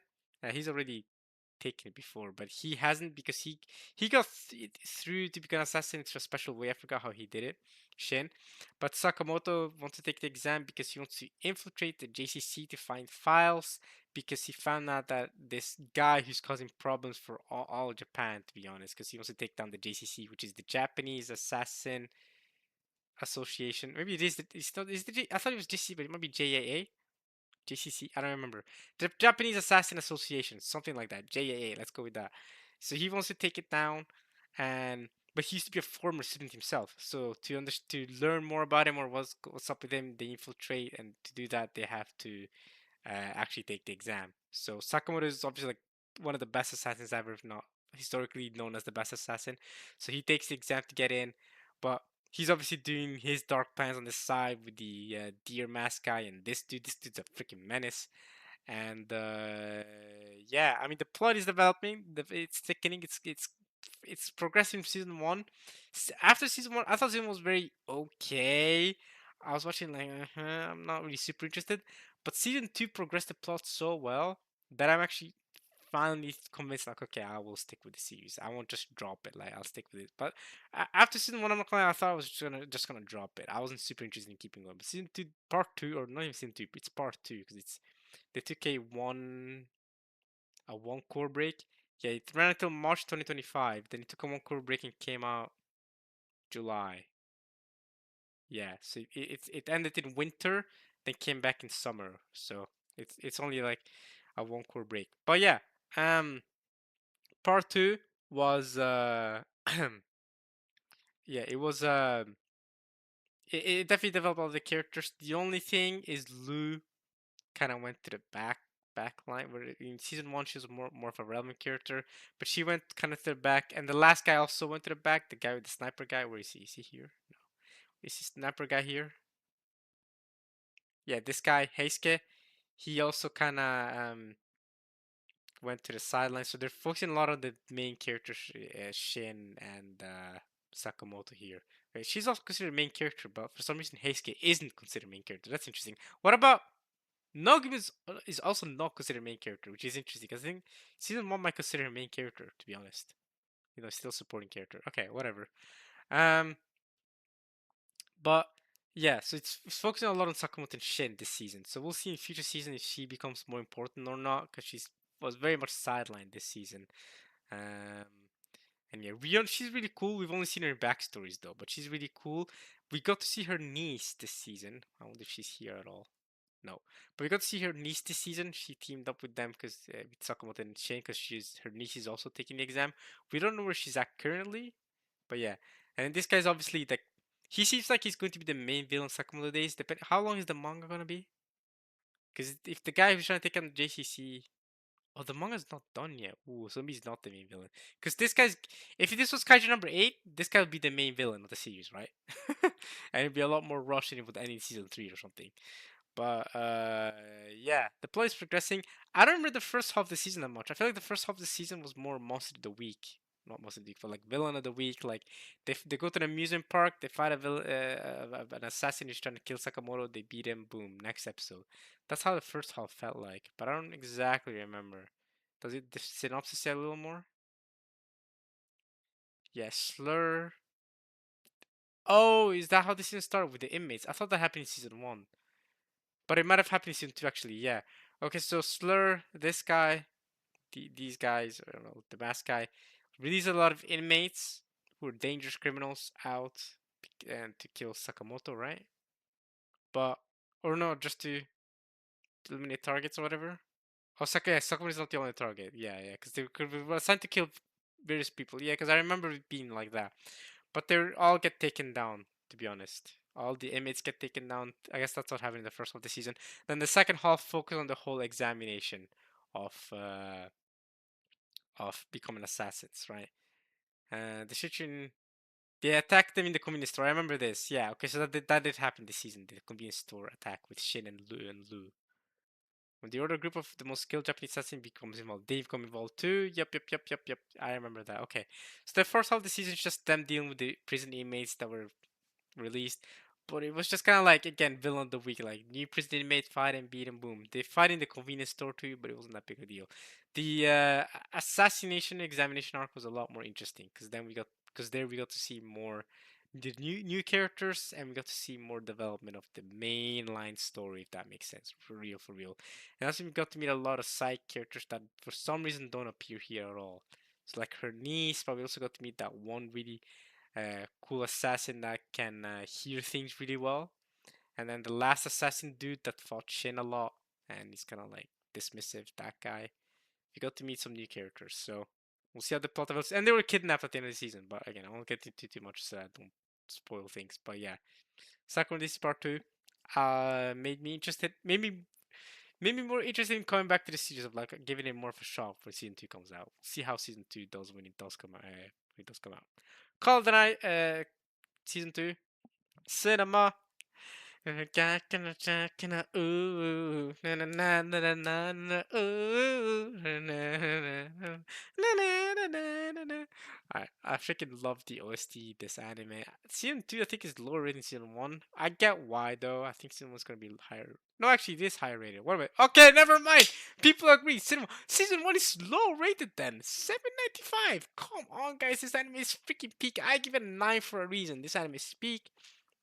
Season 2 was peak. So season 2 was heavily focused on her, on the detective, right? Season 1 introduced the detective, but it was still very much focused on the light life of him hanging out with her and trying to become a vampire, but he has to fall in love with her to become a vampire. Da, da, da.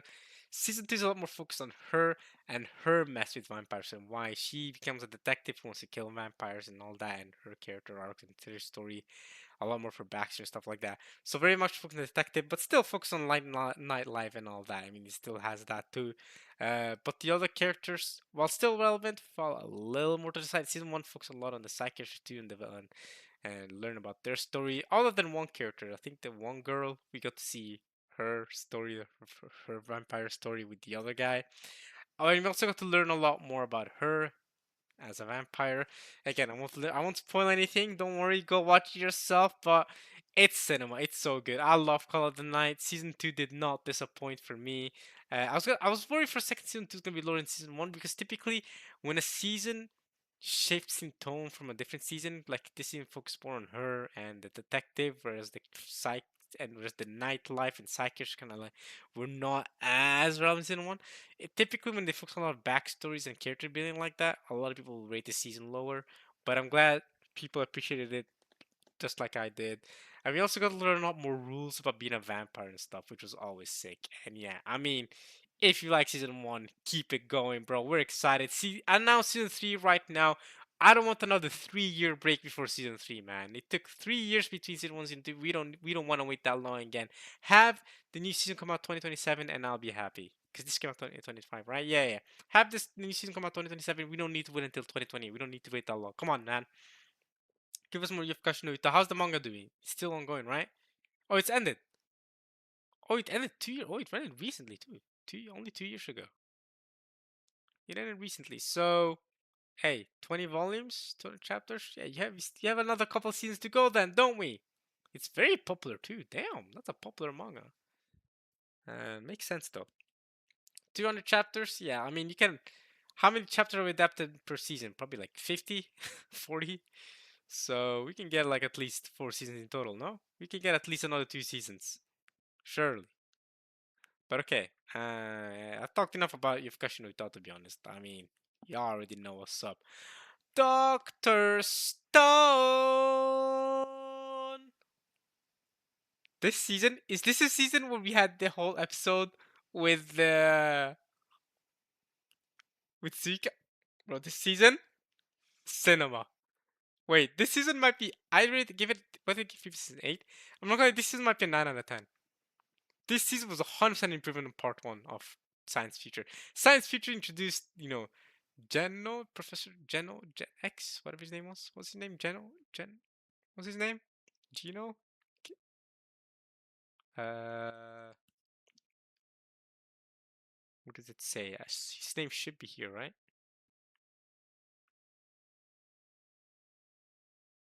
The student region host. No? What's his name, man?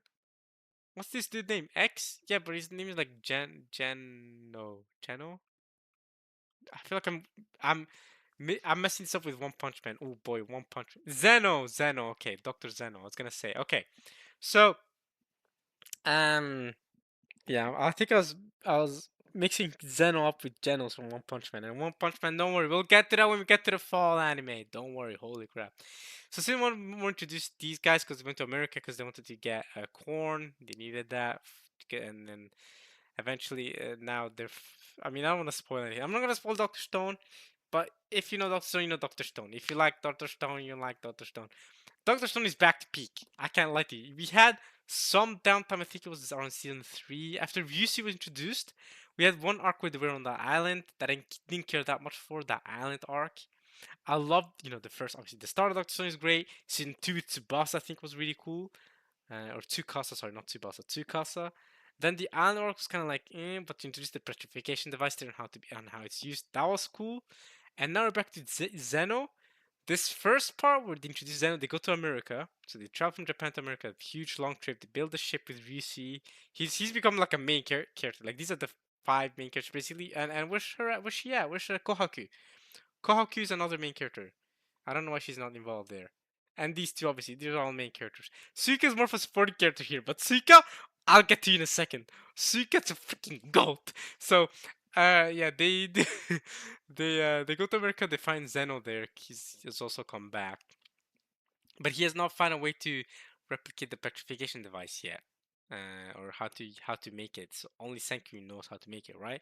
Um, and obviously they get into a fight over because they have different philosophies, right? This guy wants different things than Senki. Once again, kind of like Tsukasa, you always have different, you always get different philosophies, right? But they both care about science.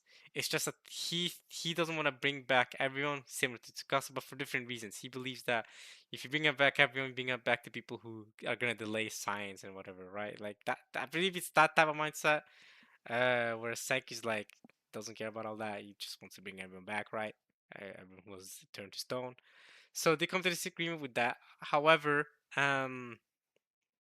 part two is after they have a little scuffle in part one of the season, but part two is after the little scuffle is over. So we're back now to part two, and this part, this is after basically they escape, right? Senku's group managed to escape from these guys, but some of their guys are kidnapped. They're held hostage by this guy. This is the sniper or just the gun guy. He's a military man, right? So he's really good with guns. They've got guns, by the way, and they're trying to kill Senku. Senku almost got, bro. He did get shot. He used science to protect himself from bullets. He basically made a bulletproof vest, but like it was super sick the way he did it, the way he science did it. I mean, come on, everything is done with science, right? But these guys don't have guns yet. These guys have whole planes with artillery and stuff, so they've got the upper advantage. They kidnap some of their guys, but these guys set up this crazy plan using, again, once again, using science. They were trying to figure out the distance to something, right? using trigonometry essentially. They figure out the distance to their base, and they manage to kidnap their leader Zeno. So he's got their hostages, and Senki's group got him as a hostage, and he's freaking cinema. So what happens in part two is now they manage to escape, but they've got some of their people hostage. Now they're like, listen, bro, why man, which is the person that turned everyone to stone, or the thing that turned everyone to stone, whatever the person or thing is, why man is on the moon, right? And we gotta, we gotta go to the moon basically. We gotta make a rocket. But first we need to go to the base of the. First, the plan is to go to the base of the of where the petrification device started, right? So they go to the origin, which is in South America. So they went to North America originally to San Francisco, so west side, right? San Francisco is like northwest of California, right? West side of the US. From there, they take a ship or boat down to South America, but they're going through the mountains of Chile, was it? Or Peru? But South America then have to go all the way over to like Brazil through the Amazon. I don't know how they made bikes to traverse through it. I don't know. These guys are gangsters. Don't think about it too much. So from Chile, Peru type of area, they went all the way down to like to mainland Brazil to where that's where the petrification originated. Right? That's the whole plan. But a bunch of things happened, and I have to. Okay, minor spoiler. It's not really. It's not really like a big thing, but it is kind of a big thing. But how do I? It is. It's a minor spoiler. But if you don't care about, I don't know much. If you haven't seen this season, Doctor Stone, I don't know what you're doing. Go watch it. Um, it's a minor spoiler. It's not a big deal if you don't care. If you don't care much about Doctor Stone, you care much about Doctor Stone. If you want to watch the season and don't want to get spoiled, just skip 20-30 seconds ahead. But what ends up happening, right? One thing that ends up happening is they use the petrification device uh, to turn everyone in the world, or not everyone in the world, everyone in the Americas. No, everyone in the world actually. Yeah. Wait, they turned everyone in the world back to stone again, including the people in Japan. I think even the people in Japan got turned to stone again, right? Because they didn't age a couple of years. No, everyone got turned back to stone. Or no, they didn't. I forget. Wait, did everyone turn back to stone? Wait, am I tripping? Wait. Wait, am I tripping? I'm so excited to talk about the next part that I don't remember this part.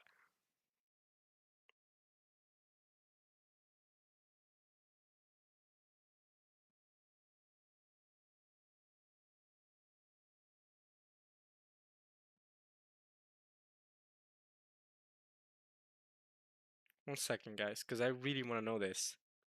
I really want to know this.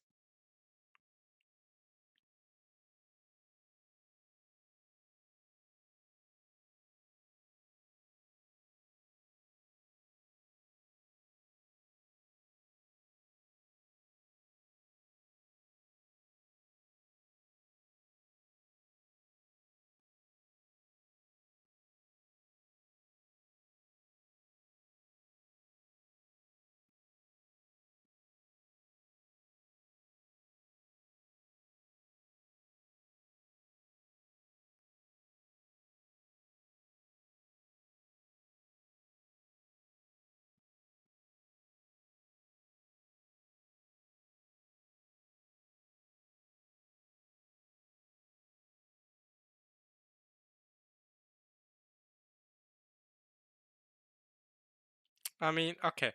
Well, okay. It is, yeah, it had to be global. It was a global petrification, right? So, because obviously they have the petrification device, sorry about the delay there. Because they have the petrification device, they turned everyone in the world to stone again. But in doing so, obviously everyone turned to stone again. But that was because they were about to die. Everyone was about to die. However, however, they placed Suika in such a way that she would revive eventually, because the pot would break due to natural disasters or whatever, and she was placed right below the revival fluid, right? That turns people back from stone, and it took several years, but she came back. So again, but she was the only person who came back. So Suika, that's why she's a main character here. She's such a go. Suika was all alone for several years because obviously the petrification through the rough brought her back, but she was the only one who got brought back, and she couldn't use it again because it was using her. Like there was no more she could use on someone else. I mean, she could use it on Senku, that would be sick, but she couldn't. So Suika was left with nothing, and she had to figure out on her own how to make revival fluid. She had to do that all on her own, and it's one of my favorite, if not my favorite, anime episode of last year. I know that's high praise, but you're gonna tell me, I mean, what about soul leveling or Dawn the Dawn or anything like that? But bro, this episode, because it really hit me. It really hit me. She was all alone, bro. She is a true scientist. She had to figure out how to make revival fluid from not from nothing. She had notes from Senku. Senku, obviously, he left out notes on how to make the revival fluid, but she didn't know how to read them because she's reading like chemical formula. She's like H2SO4. What's that? Right? And a um and she's like reading these like letters she doesn't understand it.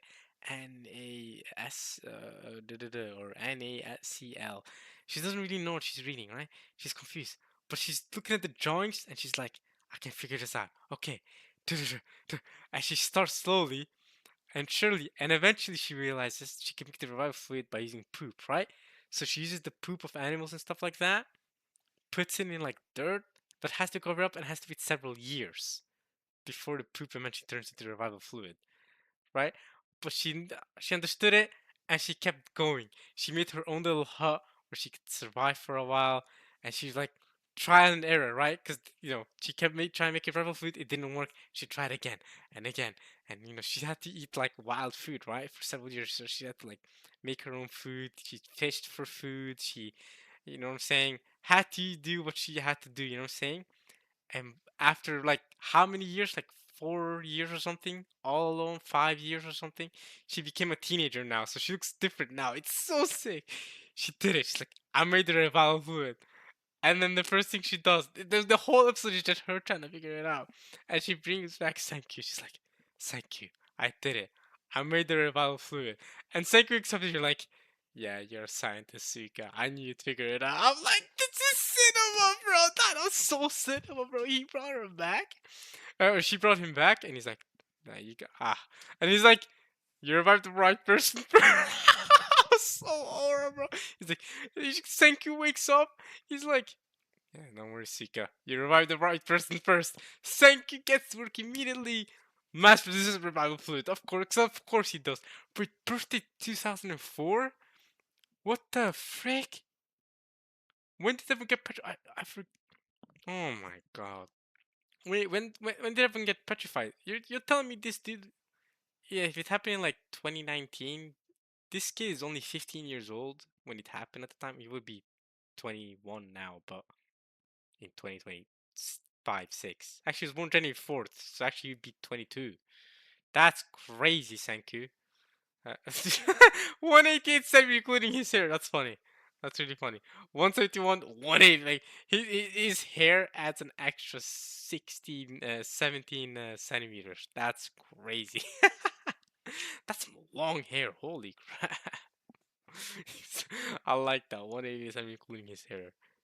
Yeah, if you include his hair, Senk is much taller than me, that's for sure. Excluding his hair, I'm somehow taller though. So I'm like in between the top of his forehead and the top of his hair, wherever it goes. That's funny. But yeah, Seki's like, you brought back the right person. He matched me with Rebel Flute, and Seek there like, no way, it's that easy to make. But to me that didn't matter. It's like it's not about the speed you made it, it's the fact that you worked towards it and you're like that's true scientist for measures for real, that she took the time to learn to make the Rebel Flute, bro. Respect her so much for that. So Suki immediately jumped up to like one of my favorite characters from last year, bro. I'm not gonna show any spoilers here. I mean, probably some of the spoilers are the fact, like I said, that she grew up during that period. But yeah, obviously we're not gonna look at spoilers because they could be manga spoilers, and I don't want to know those. But yeah, man, super sick. That episode alone made this. I was debating putting this a 9 out of 10, but I'm thinking, okay, you have a 9 out of 10, dang near 10 out of 10 episode with a whole season that's like an 8 out of 10. It's still a really good season, but that episode was the highlight of the whole season. I don't think it deserves to have a 9 out of 10 just because of one episode. You know what I'm saying? So, but that episode it really was peak, man. It really was, man. So that's what we wanted to talk about there. I already talked about Bunny Girl Senpai and how I didn't catch up with that, and that I'll just wait for everything to come out and binge it eventually, probably during summer. I'll binge it. Um, I don't know if I'll come back to talk about it. This is not a cool on generic romance situation or a freaking Final Dickens situation where I'll come back to talk about it. I don't know if I will come back to talk about it whenever a new season of this comes out, because I think they did announce a new season, didn't they? After this, yeah, they're making a sequel maybe. When's it coming out? 2026. So whenever this movie comes out, if I'm caught up to it by then, I'll just talk about it, the movie when it comes out, and then if I'm caught up, I can just talk about all the rest of the seasons all at once. So I'm not gonna worry about it for now. Don't worry. Silent Witch, like I said, I watched every episode except for the last episode. Or actually, maybe not every episode, but like episode 3 to 12, I think I watched. Episode 1, then 3 to 12. I think there's 1 or 2 episode gaps in there, but I watched most of this anime and I don't remember much of it. I remember being good.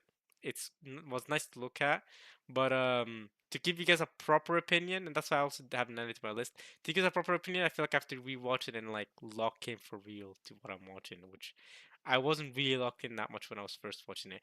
But what I do remember is her being a really one of the 7 important witches or whatever or mages, and she entered school for some reason. This is why I should have watched the first couple episodes because, like, I don't know why she's in school, even though she's like one of the 7 best witches. But she's joining school and she's trying to hide the fact that she's one of the 7 best witches. But some characters know that she's one of the 7 best witches and she's super strong. But she's kind of like Butcher the Rock, where she's really, she's the silent witch, right? She's really like doesn't talk much. She's very like shy and like nervous around others. He goes, "Ah," she gets very nervous, and that's kind of why she's called a silent witch. So people think that silence at first is aura, when really she's just nervous around talking to others, and that's why she has that. That's really it. That's what I got from watching the like 8 episodes of this anime that I watched, but I wasn't really locked in like that for real. Grand Blue Season 2, didn't watch Season 1. I've heard great things about Grand Blue. I'm not sure this anime is my type of comedy though. I'm not gonna lie to you, because I love prison school comedy, but Grand Blue seems slightly different than prison school comedy. It's gonna. I don't think it's my type of thing. We'll see. I haven't watched Season 1 either, so I can't really comment on it. What else have I watched? Clevates. I heard good things about Clevates. Shield Hero. Season working on this season. Right. I mean, it's more Shield Hero. Y'all know I'm typically someone that hates isekai slop or trash or, you know what I'm saying, like mediocre isekai. Shield Hero, I can admit that at least past season 1 is a fairly mediocre isekai. Season 1 is great though. I have to admit that. Season 1 was great. But past season 1 has been like pretty like mediocre, like okay. But I still love it. I love the characters. I don't care what no one says. I love the characters. I love the way the world is progressing, the world building. Um, I just really like seeing the development of things in Shield Hero. So I'm still watching it. I'm still enjoying it. I don't care what no one says. People have given this anime so much hate. People can give this anime as much as they want to. I'm still watching it, bro. I wonder if people. I think people rated season 3 higher than this season, probably. Yeah, fair. Because season 3 was the. Wait, was this the season? Because season 4 was all about like them going to this island to Queer. What's it called? Kuoto, Tenlo. Yeah, I remember it's something with Q. Them going to this island Tenlo and like uh taking care of business there. Where season 3 was a lot more focused on them being on the other island, on the other place where they uh couldn't leave because the lion dude didn't want them to leave. Whatever it's called. What is the other island called?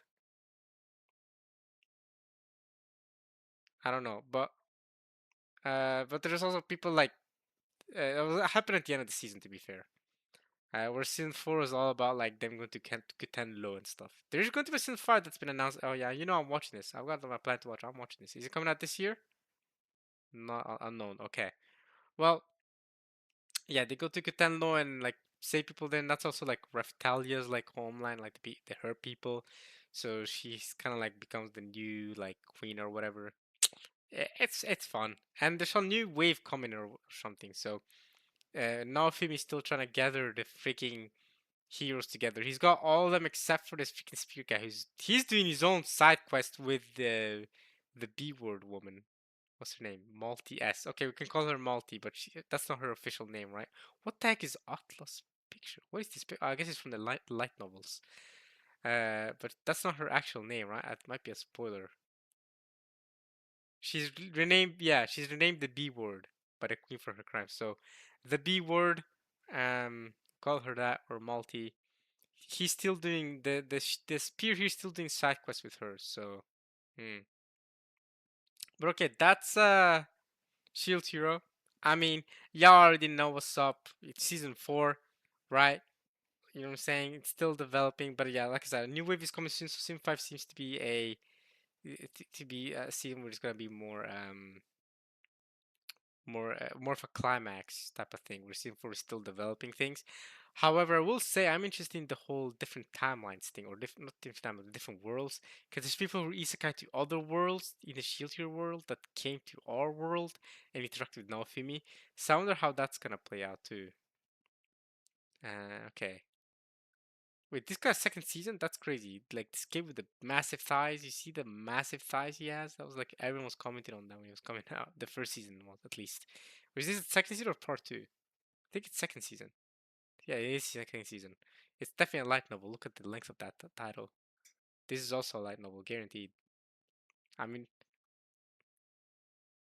it's this is the check. See, light novel. This is also a light novel, right? I already know. Yep. Come on, guys. It's so easy to tell if something's a light novel. Okay, I didn't watch any of these other stuff. This got a fourth season? Man, y'all are degenerates watching this. Hey, I respect it though. I can be degenerate too sometimes. Not for this anime specifically. Rent a Girlfriend. Not specifically this anime, but I can be degenerate for. I've watched Worlds and Harem. I know. Freaking city animation! Oh, dude, this anime was so sick. Oh, I should have watched this too. Me Pentasoken with Garabel. I just never got around to watching this, but I've heard good things of both this and the original. The original is very high rate or highly received, wasn't it? It's a prequel. Oh, I thought it was a remake. I thought this anime was a remake, but apparently it's a sequel. Okay, fair enough. Or it's not a prequel, but a remake. But I guess it's not. I guess it's a sequel. But Studio Trigger was the initial original also by Studio Trigger. I've heard so many good things about Pentasong and it was Gainax. So there's so many good things about this anime. I have a friend that really likes this anime, but I just never got around to watching it. I love the middle fingers though, respect that, and I love the character designs and the art style. Should get onto it at some point. It reminds me a little bit of Kill la Kill kind of, not the art style, but just the vibe of it. With the colors, the vibrant colors. I don't know. City animation. This is heavy Nichijou vibes. If you've seen Nichijou, if you've heard of Nichijou, if you haven't, I don't know. It's a classic anime, so it's kind of like that. Um, just a lot of crazy comedy. It's really long episodes. I remember they meet half an hour long. Yeah, 27 minutes, but some of them I think are like half an hour long. So really long episodes. But it's a lot of fun. You see the characters goofing off in this city. It's called city animation because they really are just goofing off in this big city, and there's a bunch of different characters, and they all have their own story going on, and they all interact with each other in the weirdest, wildest ways. And there's always the craziest direction going on too within the episodes. Like the way some of the paneling happens where they split up the episode. There was one episode where they split up the screen into 9 different panels, and in each screen something was happening in different parts of the city. That was cinema. So uh, it's a lot of goofy fun. It's very comedic. So I enjoyed it. Yeah, that's about it for me. Ruby Rocks. I've heard good things about this. Some of my friends have watched it, but I never got to it myself. This looks like a Studio Bind. Okay, yeah, I was gonna say this art style looks sort of a little familiar, like the drawing of things. I don't know, but I don't know how to explain it. Okay, and okay, we got more couple of Cuckoos this season. Another anime that I really wanted to finish before I recorded the summer anime season. I finally got to finish it. It's more couple of Cuckoos. It's more of season 1. Except we got a new girl, childhood friends comes in, and she's now become an idol. So she's really famous, and there's a whole scandal. Was at the start of the season, at least, there was a whole scandal between her and him, and that's a lot of fun. Couple of Cuckoos, I'm not gonna lie, it's not that good, but it's my type of anime. So I don't know. I really enjoyed the character interactions, and I enjoy how unrealistic the anime is too. Like people don't behave the way these characters do in real life. Like this dude has a whole harem too with these girls, and the way a lot of the side characters behave too, it's not realistic, but I enjoy that. I mean, it's one of those anime that's like you just have to like just roll with it, bro. It's funny. It's goofy romance. It's unrealistic the way this dude has this harem of girls with him, but you know what I'm saying? Let him do his thing, bro. I don't know what else to say about it. I mean, I already talked about it plenty when season one came out. Probably season one came out not too long ago, didn't it? 2022. Damn, it came out the same season as Call of the Night then. And now since it's coming out the same season as Call of the Night season 2, I wonder, I wonder.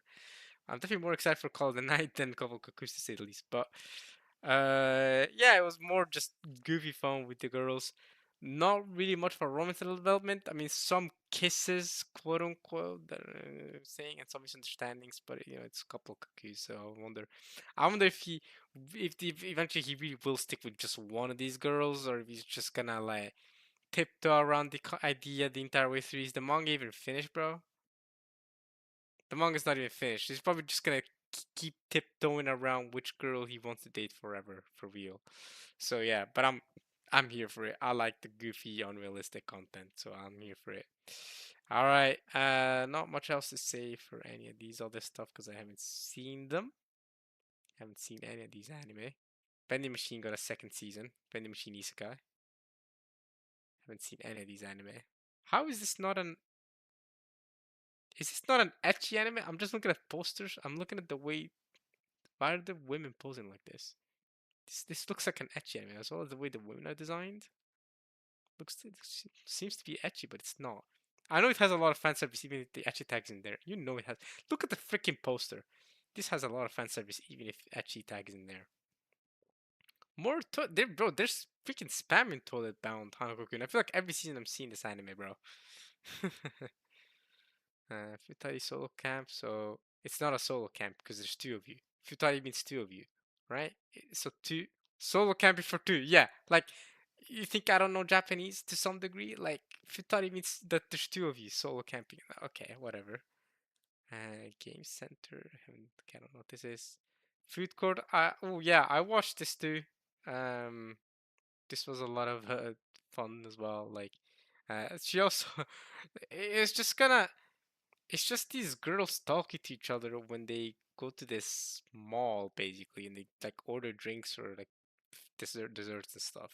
And that's the entire anime, really. And they talk about random stuff, and there's this goofy banter between them because they have different personalities.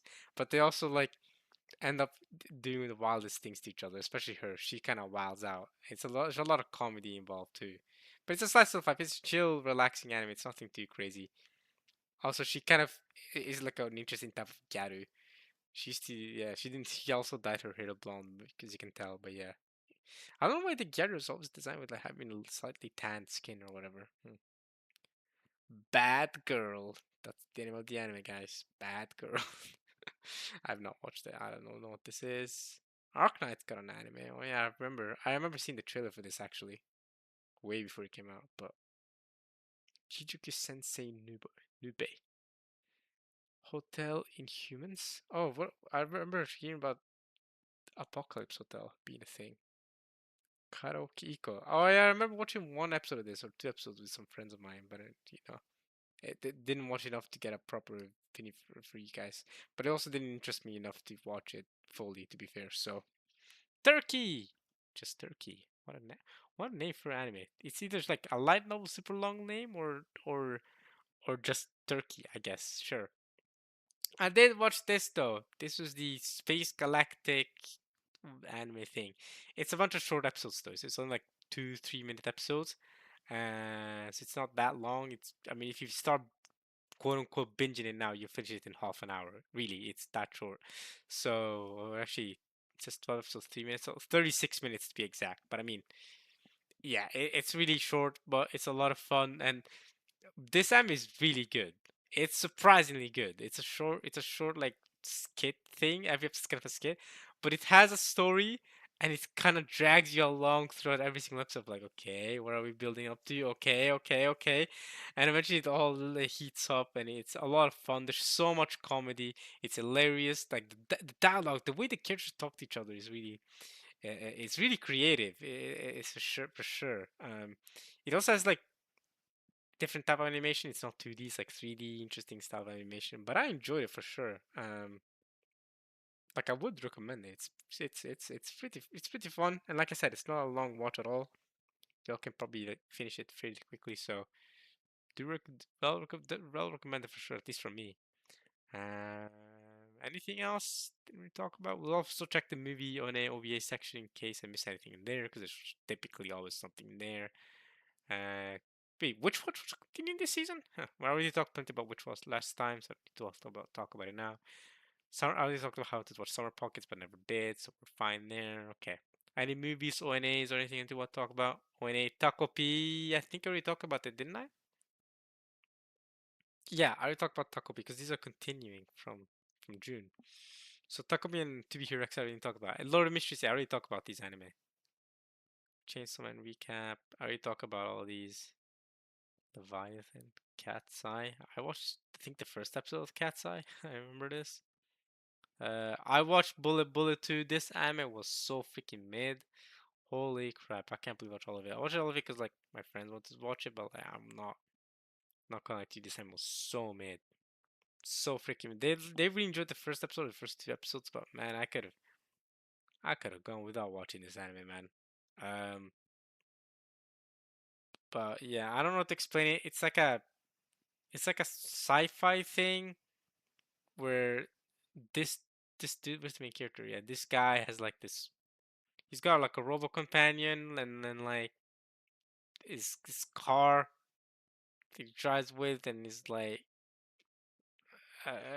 people. Maybe it's another. It's kind of like the Gacha Crystal concept explained earlier with the hierarchy thing, and the upper class are just like destroying, ruining the lives of the lower class, and then you have like this panda. No, it's a bear actually, like a polar bear maybe, that was like that was actually human inside of it. That's kind of a twist. I shouldn't have said that, but he has his whole story going on, the bear. But yeah, the person inside of him was a crazy twist. It happened in the third episode or something. It was like there's actually a person inside the bear. That was funny. Uh, and then this girl who's like kind of important, and she also goes with this guy, this kid.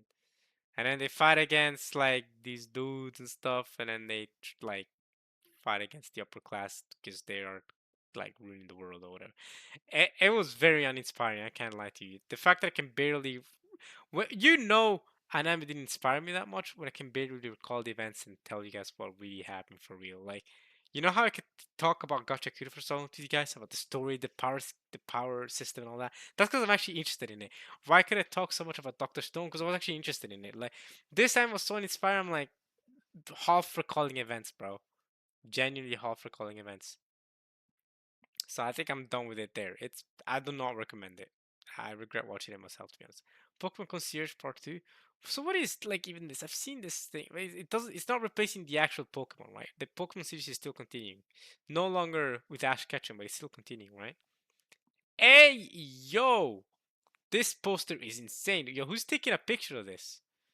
Gosh damn, bro. The yaoi fanboy fangirls maybe who are into this stuff.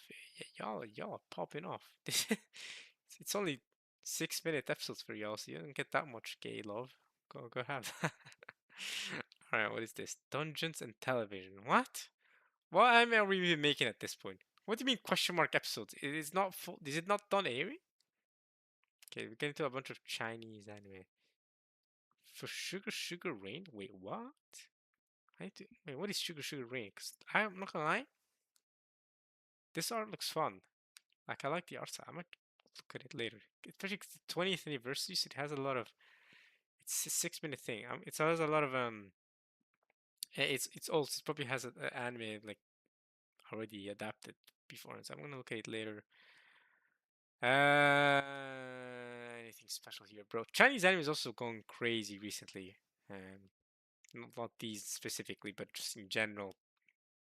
They're really matching up with Japanese anime. and apparently Kaiju number 8 has a game, and Korean anime as well. They're going crazy with that too. You know what I'm saying? Soul Leveling, hey, they really are. Although that is Japanese produced, but like you know what I'm saying? Like it's a manhwa at the end of the day. Okay, so nothing to talk about. Nothing here to talk about. A bunch of Chinese anime. Y'all can see. See, this is why I always go to the end for the movie section. But before I get to the movie section, I want to look at this anime that I was talking about. Sugar Sugar Rain. Oh, it came out 2005. 20, it was 20 years ago.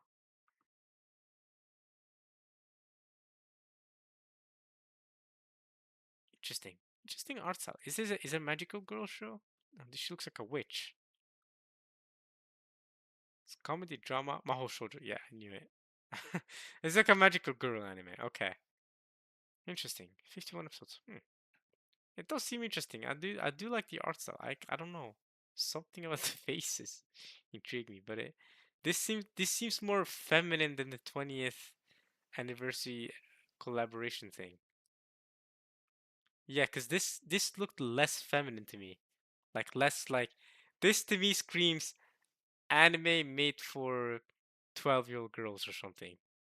Which inherently doesn't make me not want to watch it.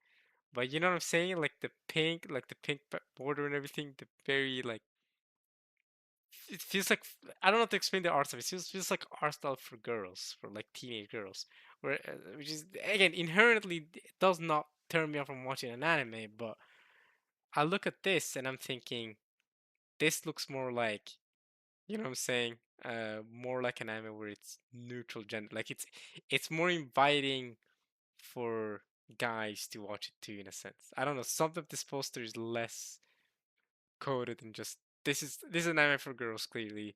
This is now for more neutral gender. Like both girls and guys can enjoy this type of thing. At least that's what it seemed to me like. I might be wrong, but it's not that big of a deal.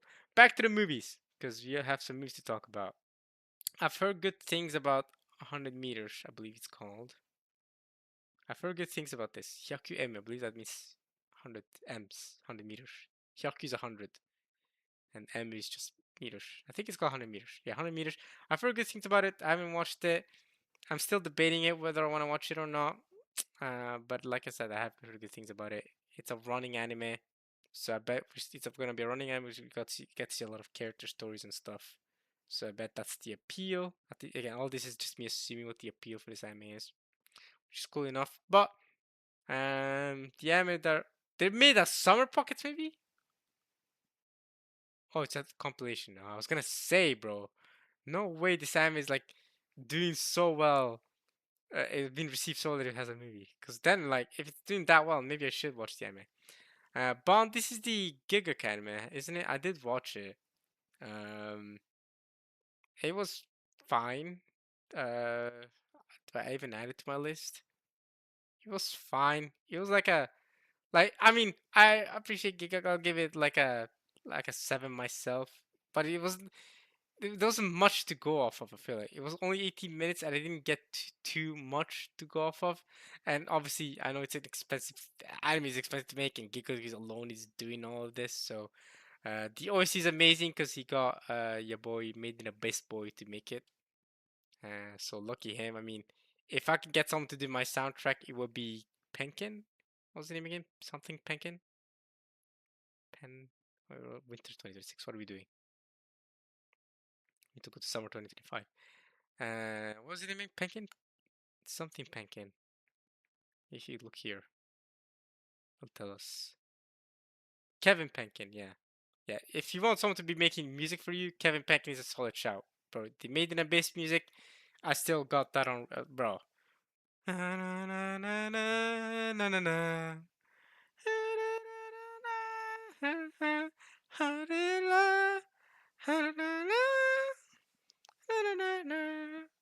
Bro, the freaking Made in Abyss music is so good. So, if you want someone to make your soundtrack, it's definitely him. And that's probably the thing that stood out the most to me is the music while watching it. But it was a beautiful anime. It seems like there was more there was more ambition to the story than just what we got, but it was only limited to 18 minutes. So definitely I feel like I need more. but I did enjoy it. Like that's why I'm giving it a 7 because I did enjoy it, but it's just not much to go off of just 18 minutes. You're not, one person wants they both like are traveling to different places and like there's magic things going on, and then but they're both leaving their family. And there's like, yeah, I mean, there's at least for me, it doesn't seem like there's much to go off of. So that's why I didn't really can't really give it a much higher rating than 7, or because it's just it's there's something there, but there's not much for me to go off of. Okay, but here are the real big hitters, right? It's Chainsaw Man and Demon Slayer movie. And I remember when because these movies came out not back to back but very close to each other, July and September, and I watched both of these in theaters in my city because finally my city is um coming out. Okay, so there's nothing else to talk about right before I get to it. Recap of One Piece, Silent Witch extra episode, special episode. Okay, whatever. Oh yeah, a special episode, episode 0 of this thing. Okay, whatever. Okay, nothing else to talk about. So I remember a big discussion when this came out. I was like, people asking me, Amin, Chainsaw Man movie or Demon Slayer movie, right?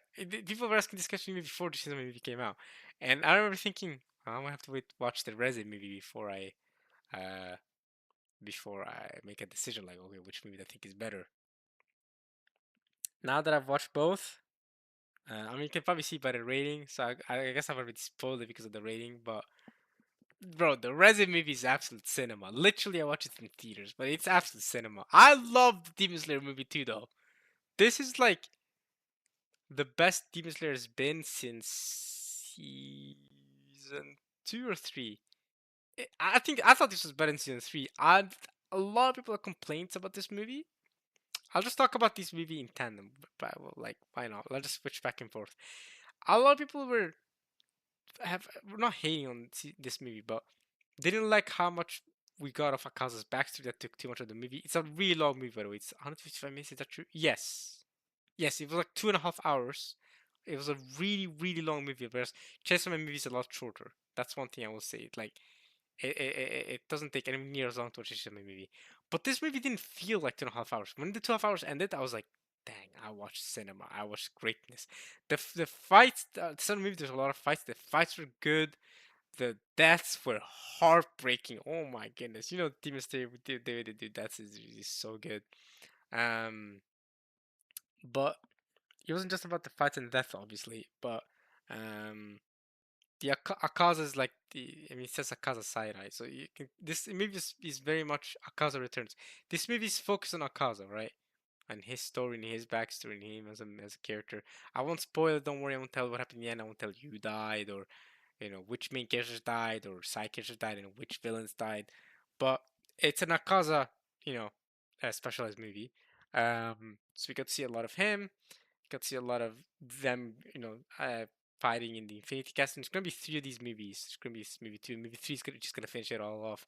But this movie, hey, what a start, man! What a start to this Infinity Castle. If movie 2 and movie 3 are just as good, we're in for a treat.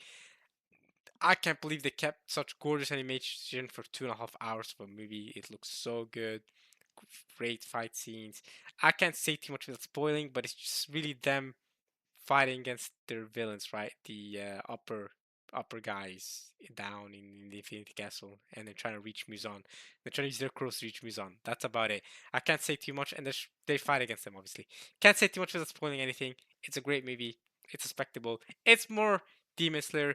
You already know what you're getting, you know what I'm saying? And like I said, the best it looks in season 3, because I thought the last couple of seasons were kind of like the training arc was and what was the arc before the training arc? Was that season 3? Maybe it was the best season 2 itself. Yeah, this arc was blah. This arc to me was very meh. It's 8 types of just training. Okay, so this is season 3, the season right before it. This season was okay too. Season 2 is way better. Season 2 is probably still the peak of Demon Slayer, to be honest. The Entertainment District arc is still the peak of Demon Slayer, but season 3 was okay. Definitely not as good. This training arc is definitely the low point of Demon Slayer in my eyes, because it's a training arc, but it's 8 episodes. It's way too long for a training arc. They could have shortened this down to 3 episodes. We did not need 8 episodes for this training arc, bro. Especially because the last 2 episodes were just Muzan walking. Literally, this episode 7 was Muzan walking half the episode. They tried to aura farm him way too hard, bro. People memed it up, but it genuinely was jarring to watch him walk for half an episode. Um, so yeah, man. Mugen Train movie was good too. I'll say that. Yeah, I'd say the movie is around. Oh yeah, okay. We might be asking. Okay, do you prefer the movie you just watched or the Mugen Train movie? I personally prefer the movie I just watched. I think Infinity Train is better than Mugen Train. Infinity Train, Infinity Castle. See, that is getting to my head.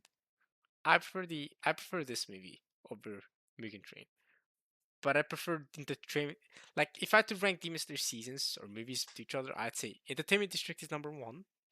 Then this movie. So that's why I said like this movie is really really good to me. Not quite the peak that Entertainment District was, but it's still really good. So this movie, then Entertainment District, then I think Mugen Train. No, sorry, Entertainment District, then this movie, then Mugen Train, then season one, I'd say, then season three, and then that training arc. I think that's how it goes. So season three is also like not that good, but this was better than the season three that we got. So definitely the best it's looked since the Entertainment District arc for sure. Um, so yeah, those are my thoughts on Demon Slayer. Again, I won't say too much without spoiling anything for you all. And I guess I'll talk about Chainsaw Man movie last. I mean this movie was an explosion. 9.10. I think this is like the second or third highest rated anime of all time now. Third, if you look at the top anime of all time. Fear is taking over. Season 2 is also taking over. Somehow season 1 is still higher than season 2. Actually, that's fair because season 2 has had a very slow start so far and we're only getting 10 episodes. I think season 2 is going to end up being still really highly rated, but season 1 is going to be even more highly rated than that. And then we have Reze movie taking over. Somehow still above Brotherhood. I wonder if it's going to stay there because it's the same rating, but people are probably going to keep, rating Reze and it's going to end up becoming lower than Fullmetal Alchemist. But it's really crazy to see Full Alchemist Brotherhood at number 4. This anime was in the number 1 spot for years, for so long, until Fear and the Throne in 2024. This, bro, Full Alchemist Brotherhood was here since 2017 or something. Cause it took over after Your Name. Where's Your Name at? Oh, Your Name went far down. What happened to Your Name? Bro, even the freaking um Sound Voice is rated higher than Your Name. Keepers Kibi no Nawa. Damn! Fell off big time. So in 2016, when this movie came out, this was rated number 1. I remember it. I remember it. I didn't have a MailerList account at the time, actually. But I do remember it. I do remember the whole thing. I made the MailerList account like a year later or something. When did I make my MailerList account? I think it tells you on your account page, doesn't it? Uh, yeah, 2018. See, it even tells you what my birthday is. Okay. But I made this account in 2018. So, yeah, about a year later, right? So if you go back, um, go back to Kimi no Na wa Your Name. Yeah, August 2016. But I remember this was because by the time I had made my account though, Full Marcus Brotherhood was number 1, and it's been there, I swear, since at least the very since I made my account until last year. That's 6 whole years as number 1. So to see it being dethroned by Fear and felt really like not jarring, but crazy. Wow, that's crazy. And now since this come out, it's dethroned it. There are other animes that dethroned it, but they would always go a little bit back down. Like I remember, like One Piece Fan Letter was number 1 for a little bit. Bleach also was like number 1 for a little bit, like dethroned it for a little bit, but obviously over time, people gonna rate it lower, right? Over time, Kaguya-sama was really high up there when it came out. I remember. So a lot of these anime at the top. Apothecary Diaries, I don't think it ever dethroned it, but it was really high up there. So, so for sure, I don't know if this Chainsaw movie is gonna stay here. It probably will stay top 10 because it was a freaking gorgeous movie, but it probably won't be higher than Brotherhood for long. I do think Frieren is here to stay. I think there's a solid chance Frieren stays number 1, like above Milka's Brotherhood. I do think, yeah, you're not dethroning Frieren, but but yeah, Chainsaw Man movie, man. Um, this movie, freaking amazing, bro. Freaking amazing. They really cooked. I mean, Studio Mappa right now as well with Jesus Cast and bro, they are pulling. I don't know where they're getting these animators from. I don't know if they're being worked to death or something, because they are cooking something heavy, bro. Man, I, if I just talk about the animation alone, this movie's animation, they went off. It went off. But it's not just animation, obviously. We need to talk about more than just the animation. Studio Mappa, just know that Studio Mappa went off with the animation, okay? But it was just the animation, right? Chainsaw Man movie really took what was set up in season one and went crazy with it, because there's this new character named Reze, and I don't even want to twist. I mean, the poster makes it very clear, but I didn't even know of the twist when I went into the movie myself. But I had a suspicion, kind of uh, halfway through the movie before the twist was revealed. The poster makes it very clear here. I don't know if I should spoil it or say too much, but did you see the character named Reze? She has purple hair or whatever, right? And she's the bomb, right? And she like, look at her like freaking holding the pin on her neck, kind of like acting like a bomb, because she blows up. She's a bomb. She goes boosh, and her powers like remind you of Bakugo a little bit, because we were watching My Hero Academia, My Hero Academia's last season. That is something we're gonna talk about in the fall anime. Don't worry. But this came around the time My Hero Academia's last season was coming out, and Bakugo did like some fizzling thing with his powers, because he's also got as it also has an explosion power, but it works differently. It works with his sweat, so it works differently than the way it works for Reze. But Reze, which is, by the way, that is the correct pronunciation, because that's how it says in Japanese. Reze in Japanese. So some people were confused about her pronunciation being Riz or Rezi or Reze, like I'm saying it. But whenever I'm unsure about anime character pronunciations, I always just check their katakana. This makes it very clear. It's supposed to be Reze and not Riz. Because if it's supposed to be Riz, then it would be Rizu, right? But thankfully, it's just Reze in Japanese, so we know. That's what I do. If it's not anime or manga related, then you're freaking screwed, bro. You're just gonna have to Google if someone else knows the pronunciation. That is the issue with the English language. That Japanese language is not doesn't have that issue because it's phonetic. So when you read letters, it tells you. But anyway, Reze has the bomb powers, works different than Bakugos. So when she first started using them, I was like, and by the way, that is like kind of part of the twist. Her having the bomb powers is supposed to be a little bit of a twist, but I mean you can see her with the bomb. I mean it's very clear in the post, and the poster makes it super, super, super clear. I'm so glad I didn't look super deep into the poster before I went into the movie, because then I didn't know immediately she was the bomb. But I had a suspicion, not that she was the bomb, but that she was like some form of devil when they went into it. But yeah, uh, Reze, when she started using her explosion powers, I heard like the little thing, and my first thought was, "Is that like that sounds like Bakugo? That's like Bakugo." I remember we were joking about that, but yeah, and there's a bunch of action from the moment she revealed she was the bomb, and obviously, you know, all the devils are going after Denji. Denji's down bad, so of course, if a baddie girl comes up to him, like Rezi, is a good-looking girl, comes up to him and like, yeah, yeah, I met you at the cafe shop. Da da da, come with me. But then she starts going crazy. She's gonna start going crazy, right? So, yeah, her and Denji, you know, the bunch of action going on the moment she's revealed that she was the bomb. There was also like this really cool shark side character that appeared this movie. I wonder if he's here at all. Yeah, Beam, bro. This dude went off this movie, bro. This dude went off. I don't know what, like he came out of nowhere. He's simping for Denji, but he's a lot of fun. But Denji's here like, if someone's gonna be simping for me, I wish he was a cute girl with big boobs or something, because that's obviously, that's Denji's personality. That's the type of guy he is. So yeah, the movie had a lot of that type of action, and it ended, or it didn't end. I don't want to spoil. I don't want to. I'm not gonna spoil how it ended, or the climactic events, but crazy, crazy action fights. From the moment she shows a bomb, and yeah, obviously, I mean, you see angels in the background and a bunch of other side characters, but these were not featured as much. Honestly, it really was just a story of the bomb and Denji, like 90% of the movie, 99% of the movie. So, yeah, it's cinema for sure. You should watch it. That's honestly the best way to say it, because I feel like the way I'm describing it will never amount to how good the movie actually was.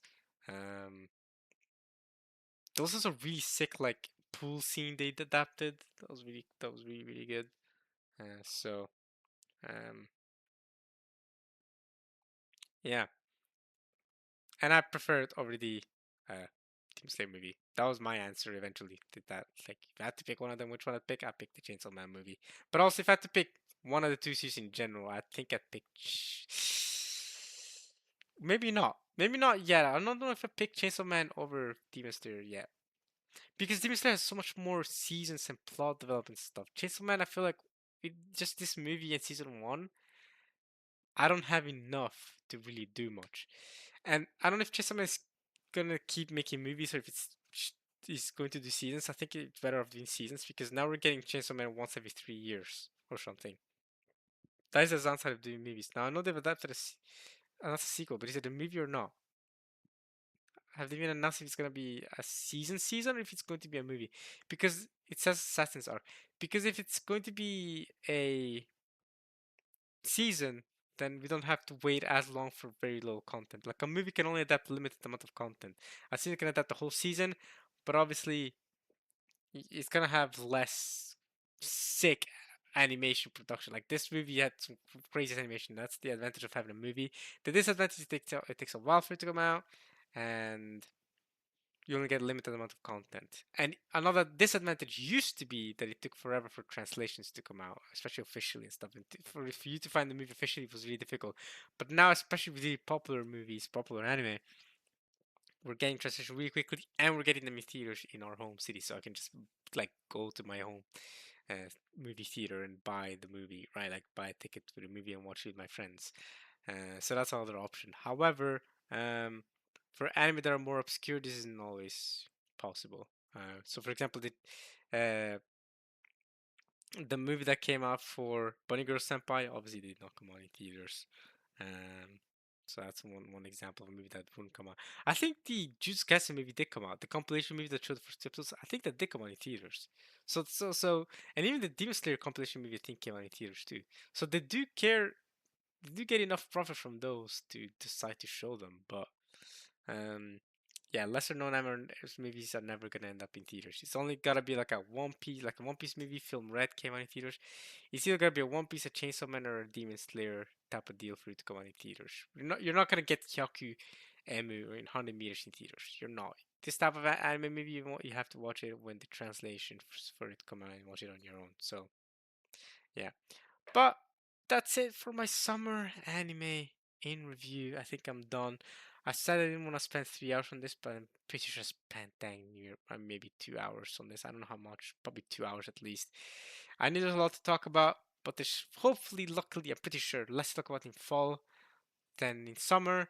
Partly because summer is a very stacked season, fall is less of a stacked season. I can really tell looking immediately, especially because One Punch Man is the high, the anime most people were excited for and watching.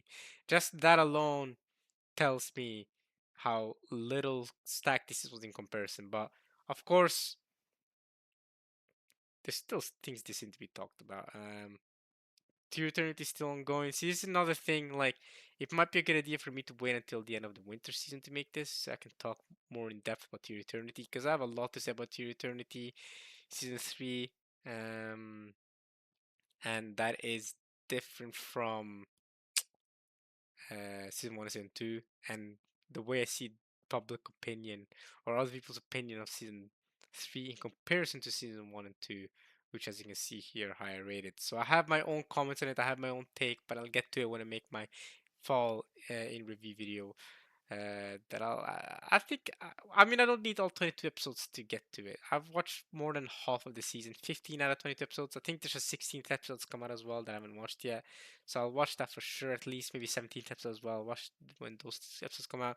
Then maybe there's only a couple episodes left, unless a crazy twist happens. I think I'll have enough of this season to give you guys a proper comment on it. But yeah, fall season had the end of My Academia. It was only 11 episodes because yeah, that's the final fight and the ending and all that.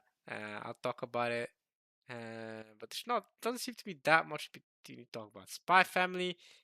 th- There's I actually want to talk about Spy Family too. I have definitely have things to say, but um, it's Spy Family, so it's inherently not much to talk about. One Punch Man, there's more to talk about here, but I mean, everything I say is going to be things you've heard before, I think. I don't know if I have anything new to add. One Punch Man specifically that is Amy Luffy brand new. You already know what's up with season 3. Y'all have heard everyone else's criticism on it already, so y'all know. Sanda is. I mean, I, I'll get to it. I half watched this. I've watched like 6 episodes of this or 7 episodes of this. So I'm not gonna say that I watched it, but I'll comment on what I watched when I get to it. What else did I watch? Or what else did I watch enough that I can comment on? This power. I'm like thinking of Fire Force's new opening from this new season, which is apparently not the last season. I think there's gonna be one more season after this, but Fire Force definitely feels like it's nearing endgame now. Definitely, I feel like we're nearing endgame times for Fire Force. Rumble Half gotta be talked about. Yeah, this was a very like weak season. I'm not gonna lie to you guys. I remember this season being a weak season, so I got a lot of time to catch up to a bunch of other things. Yeah, this is a weak season. There's not much to talk about. Okay, so the fall anime review video is gonna be much shorter than this video. Because this is a weak season, bro. There's not that much crazy good stuff that came out. I mean, there's some anime here and there that I watched some episodes of that I can tell you guys about, that I can give you comments on. Like some of these I may recognize, I watched a little bit of them. Um, where is it? Like I watched some episodes of Shivis, for example, or some episodes of was it Let's Play that I watched some episodes of? I don't remember. I watched some episodes of some things. Oh, yeah, which Gnosia? Gnosia. I watched some episodes of Gnosia. Oh, that's still ongoing, I'm pretty sure. But yeah. Man, my voice is dying. Any OVAs or special things to talk about from this season? Fujimoto Tatsuki 1726. I've heard okay things about this. Otherwise, nothing too crazy, right? Yeah, okay. So the fall anime review is really gonna be hella quick. There's really not much to talk about. OVA or movies. Oh yeah, okay. Yeah, there's basically nothing to talk about, y'all, this season. Okay. The following review video is coming out soon then. Oh yeah, and on the unlock, I'll talk about this too. Yeah, definitely gotta talk about this. This like must talk. All right, but that's the end for the summer anime review for 2025. I know this ended up being a longer video. I mean, these anime reviews just getting longer and longer somehow. But trust me, based on what I've seen from fall anime, I have nowhere near as much to talk about. Remember when we used to rank our animes back when we first did these anime review, where I tell you guys what my favorite anime is, my least favorite anime. But now I think the way I'm doing is better because I'm describing them more in depth and telling us my more honest opinions. I'm not ranking them as much. I don't know. It feels a bit different, and especially because with ranking, sure I'll give you guys my opinion on the anime relative to each other, but because they have different genres, well, ranking them doesn't make sense with recommendations. I feel like it's better if I give you guys a description rather than ranking them, because then you get specific things to genres. Like My Hero Academia's genre is very different to Eternity's genre or Spy Family. Like they're different animes, so I could rank them. Let's say 1 My Hero Academia, 2 Pure Eternity, and 3 Spy Family, or 1 My Hero Academia, 2 Spy Family, 3 whatever ranking it's supposed to be. You can trust me, One Punch Man is last in that ranking, though. I'll tell you that much. But I feel like it's such different genres with between the Eternity and Spy Family that it's actually considering the new season of to Eternity, it's not that different of a genre. But um, yeah, I think it's better that I give you a description and tell you it's recommended and how high I rate it out of 10, or something like that. So yeah, we'll get there when we get there. Fall anime review video. Honestly, if I'm quick with it, I could finish it in less than an hour. So this video, I think, ended up being over 2 hours long. I don't know. I don't know exactly how long I've been recording, but maybe over 2 hours by now. So not as long as the spring in anime review video, but trust me, fall anime won't have as much to talk about, so I'll be done with that much faster. Maybe like I said, less than an hour will be record-breaking time. I don't know if any anime review video has been less than an hour long, but I think the one for fall might be. So I'll get there when we get there. Like I said, I hope you guys enjoyed watching this at least as much as I enjoyed making this, anime review video. And I'll see you guys for when I do the fall one whenever I get some time. I can schedule some. I'm gonna schedule for an hour and a half time. I'm assuming I'm gonna spend any more than that because when I made this video now, I've had to find a time where I can talk for at least 2 hours because I knew you guys could talk for a while. But for next time, I don't have to schedule for as long time break, so I can give you guys that video with less delay is not the right word, but less. I mean, yeah, less delay as well. So it's probably the fall anime review is probably gonna come out earlier than you'd expect at least. So yeah, and then we'll be cut off with winter, and then that's it. Boom, there you go, guys. So yeah, Kingdom Hearts Days. I know I uploaded some videos there, and then kind of didn't keep it going, but more videos hopefully can come soon. I don't know, man. Busy with my master's thesis, so but I'll try my best to get recorded some of those. We'll see how much I can do this spring semester. But like I said, I will try my best. Just like when I did my bachelor's thesis 2 years ago. I don't know how I managed to record videos back then, but I probably didn't manage to record that many, right? So I'll get there till we get there. You can look at Gojo getting sealed while we smiling while he's getting sealed while we end this video off. I forgot that I googled this earlier. But yeah, okay. And then we'll do. I think I'll do this fall anime review as soon as possible because again, this Tier Eternity thing, I don't need to talk as much about it. So unless something crazy happened at the end of the season, I think I've watched most of the season. I can comment on it. And then for the winter season, we'll get there at the end of March probably. You know, as soon as it ends, and I can talk about it. Unless there's two core anime, but we'll leave the two core anime for the winter spring season. Y'all already know the system. We've been doing this for years now. And yeah, I didn't do the Crunchyroll anime review for 2025. These are the voting already reaction. I didn't do it for 2024 either, by the way. Or I think I might have live streamed it, but then I think the live stream got taken down. Yeah, because I think I live streamed the results for 2024 because the Crunchyroll Anime Awards did the live stream too. But I think the live stream got taken down, so my reaction to that I could put it back up, but I think I need to like remove some audio and stuff to put it back out to you guys. So I mean, I can try and get it figured out. I don't know, but yeah. So for Crunchyroll Anime Awards of 2025, I didn't, like I said, I didn't react to that, but I'll react to the 2026 one, which is happening later this spring, summer. I think it's happening May or June or something.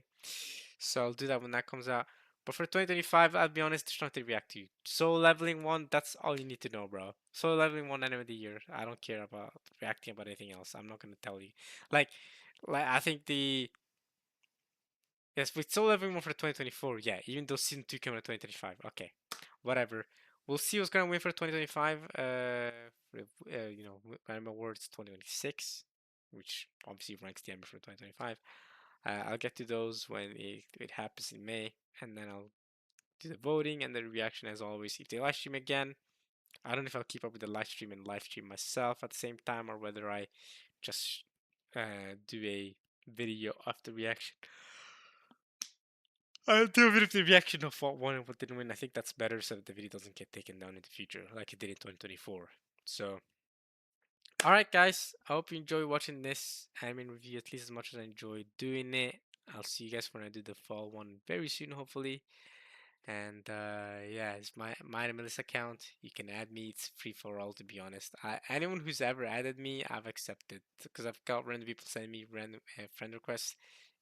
Go ahead, bro. If you're an anime fan, go ahead. I'm not to be friends with anyone who likes anime. Actually, no, I'm not. No, I'm not. I'm not down to be friends with anyone who likes anime because there are weirdos who watch anime. And then being a weirdo is one thing, but unacceptable weirdos. Like so, and I've seen them act out. Can't be having none of that out here, right? That is socially unacceptable and more morally unacceptable in my eyes. So definitely not any anime fan, but typically, if you have me on my anime list, it's fine. You're good. So yeah, okay. Like I said, yeah, I hope you guys enjoy watching this. At least much enjoy doing this. I love yapping to y'all. Obviously, that's why I do it. So, yeah, I'll see you guys when I do the fall one, and then in a couple of months, I want to do the winter one. I'm gonna go let my throat take a break because I start uh, I start doing like voice cracks a lot when I talk a lot, like I'm doing now for several hours, and my voice starts to break down. So as you can tell, my voice is started to break down. So I'm gonna end this here, let my voice rest, and yeah, see you guys next time. All right, guys. Peace.